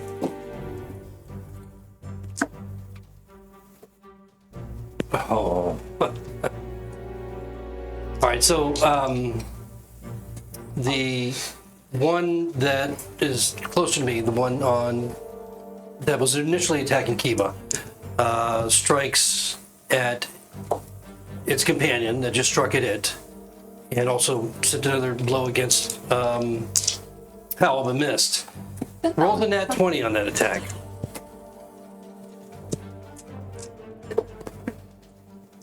Praise be to Luna, my particular goddess of taking Okay. my shit. And you watch as the other you. tree that was initially attacking Hildy kind of stumbles back, and it just looks like they're not bleeding, of course, but it just looks like a mess. You know, its bark has been stripped down, and most of its limbs have been removed and pulled off and ripped away, mostly by its companion. And then that's it for its attack move. And the other one missed. The other attack missed, and so Hildy, you're up. You watch these two from your hidden position battling it out. The one that Howl is near, Hildy's going to cast Psychic Bar. She's going to think horrible thoughts at it, and it needs to make a Wisdom save versus 13. Okay. These guys are pretty smart. 13, you said? Yep. Wisdom? Yep. It saves. Damn it. Okay, so it takes 4, 9, So it takes 4 points psychic. Okay, that was the one that initially attacked Hildy? to us. Okay, got it. Okay. Branch head. So 4 points still. To leaf head. All right. So you see it kind of whip around and really, I mean, the shape that this thing is in, you almost expect it to collapse, but somehow just maintained its footing. Anything else, Hildy? Nope. The cure? I'm gonna, I was here. 10, 20, 25 to Howl. Let them kill each other. Let's go. I'm gonna try to grab him and hopefully he doesn't resist. Do I need to roll actually? Well, I don't know. Let's find out. Are you resisting him grappling you, grabbing you? He's in the middle of his like rage, so I would say Sour to he leave would the fight. Okay, kind. that's fair. I got a 21 on my athletic. You have advantage. Oh, I do have a benefit. Motherfucker. So athletic, 18. Okay, 21. So I actually. You overpower him, you grab him, he's a little bit off. He's like swinging at me and stuff. I finally grab his arm. Come on! So you can use your movement, but your half movement. I'm gonna bonus action dash, which turns Dragon. Yeah, so that'll turn. I have 25 left. Bonus action dash will give me another 50, so 75 halved would be 35. Yeah, it'd be right. All right, so 5, 10, 15, 20.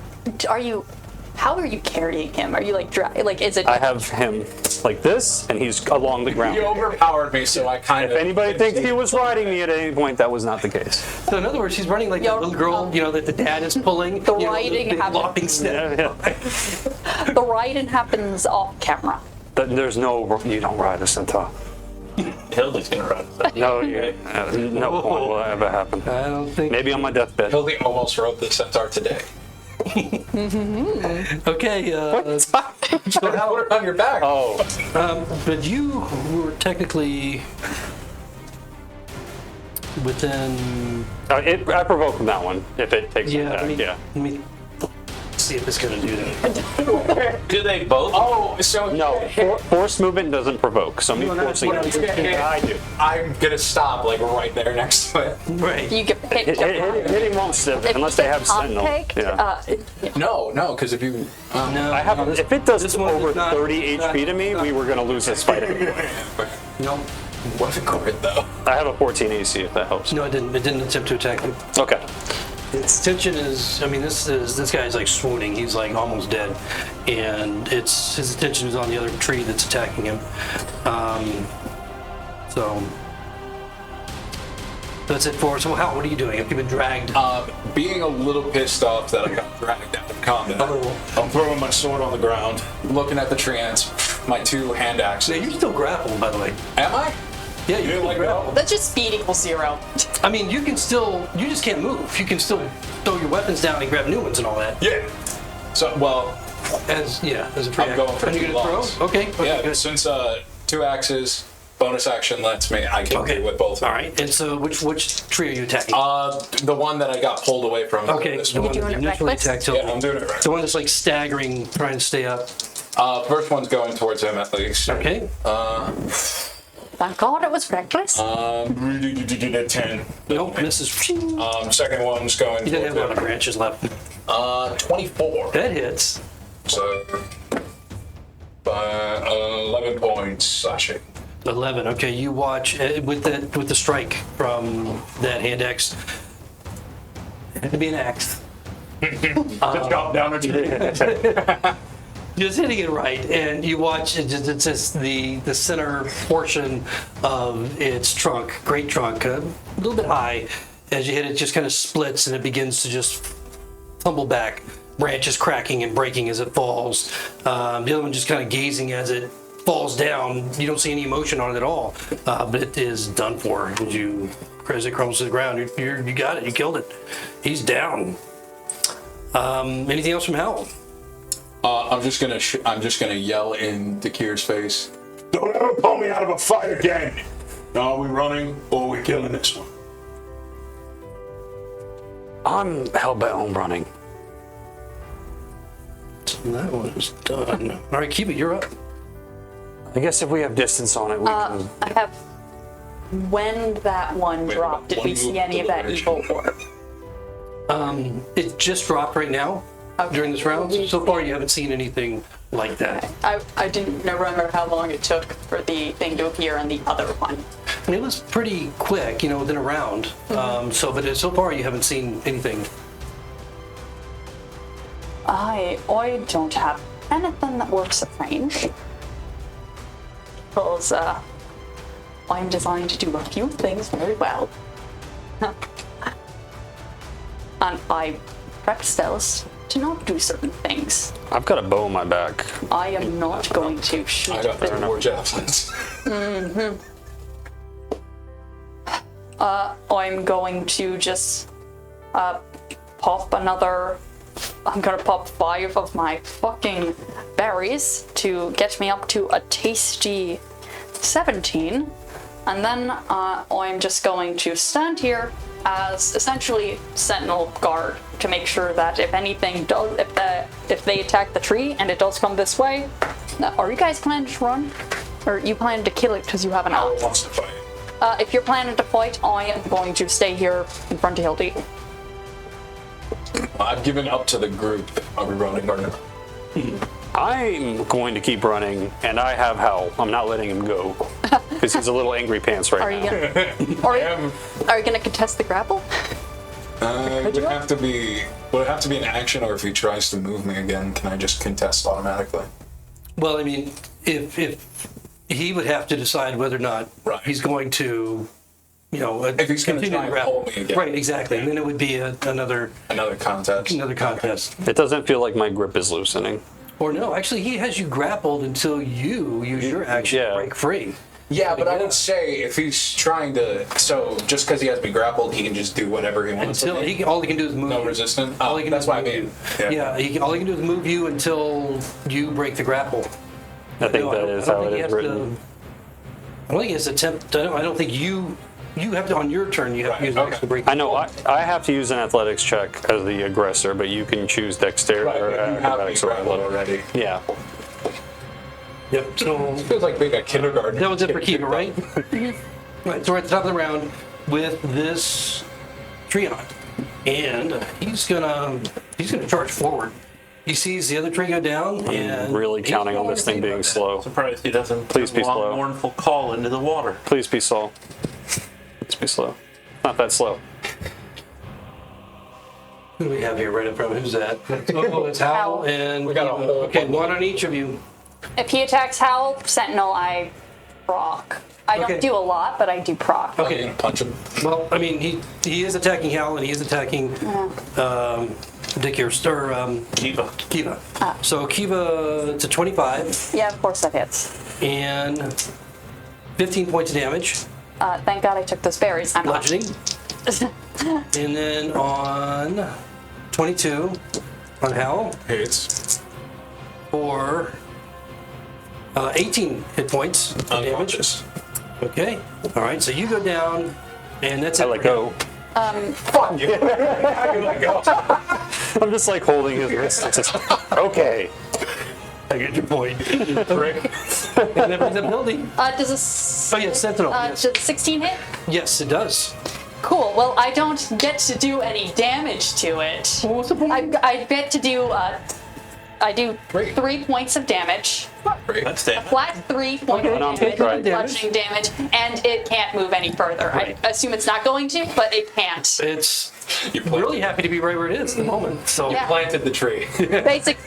Basically, I punched it and it like rippled and it stopped moving, which is like Set in. bizarre. okay, When I Hildy, you're think on. That is a weird image. It is a little bit. Imagine like bopping a shark on the nose. Okay. Tomb Raider style, where it actually recoils in the water. We have not heard the druid that cast the portal calling us. No. The portal's gone. You can't see a portal anywhere. Right. I think so. And Yeah. it was daytime when we left. Dawn. Now it's dark here. It was early. Hildy going to close her eyes and plug her ears and concentrate on disbelieving all this. Okay. What do I have to do? Roll wisdom. Thank you, God, you're a mentalist, because I was thinking that at the beginning. 19. 19. All right. Well, this is one of Kiva's worst nightmares, so she assumes that this is real. I assume that was an actual act. Yeah. That would, Yeah. Anything else? Any movement or anything? Bonuses?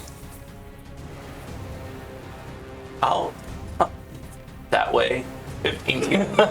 So, Moving north. There's some sort of invisible wall up ahead. Let's move around this border. Okay. All right, Dicker, you're up. I just see Hal laying in front of me. This- Like, this- all right, I guess we're fighting it This then. thing is really shambling at this point, by the way. Yeah. Oh, sorry, Kiva. Don't kill me yet. 5, 10, But it's not 25, stopping. 30, 35. I'm just riding around to the other side. Gonna swing Pulling it. anybody? No. You let go as soon as I went. I I rolled a 3, so that's not gonna hit. I'm gonna use my bonus action to offhand attack with my other Okay. dagger and hope for, okay, 19. That is. So yeah. I will get sneak attack because I have an ally. 7 plus 3, so 10. 10, yeah. Okay. All right. Okay, more damage. off in the woods, you guys hear. I'm sorry, it was just 7. I don't. That was an offhand attack, so I don't have my ability modifier. Okay. Still, it's still up. You're not looking any better. It's still up. Anything else from Dicker? Nope. All right, Howl. 19, so a success. Okay, one save. And Kiva. How's it looking? Not great. How fucked up is it looking? Fucked up. I mean, it looked like it got hit by, by a hurricane at this point. Okay. Well, it's going after me, so I better fucking do something. I'm going to cast Primal Savagery. Punch it better this time, because it's not a reaction. Druid weapons. Yeah, I'm basically going to lean forward, extend my hand, which turns into a glowing green claw, and try and basically claw this thing in half, All right. essentially. Make your attack. And if I do this reckless, it's going to kill me. But someone else has healing, so. Yeah, +2. Are you doing it reckless? If I do, fuck it. You do have +2 because we're flanking. I do have +2, so I'm. Do I have to decide before I roll? Yes. Fuck. You have to declare it on your first attack. Okay. Fuck it. Figure home. Why not? Reckless. All right. Crit. Oh, wow. Okay. See, it works. Holy crap. Okay. Roll your 30. Roll the damage. And the D30. That's 9 plus. That's 11 acid damage as I claw it in half, as I attempt to essentially cleave it in half. Okay. And that is 3 on my crit. Okay. And it's, what type of damage is it? Acid. Acid. I guess it'd be more like a would the physical attack be equivalent to like It'd be more slashing, if I'm slashing? thinking Okay, about yeah, it. that's what I'm thinking. What did you say number was? 3. 3. Trace. Wow. Okay. You do twat.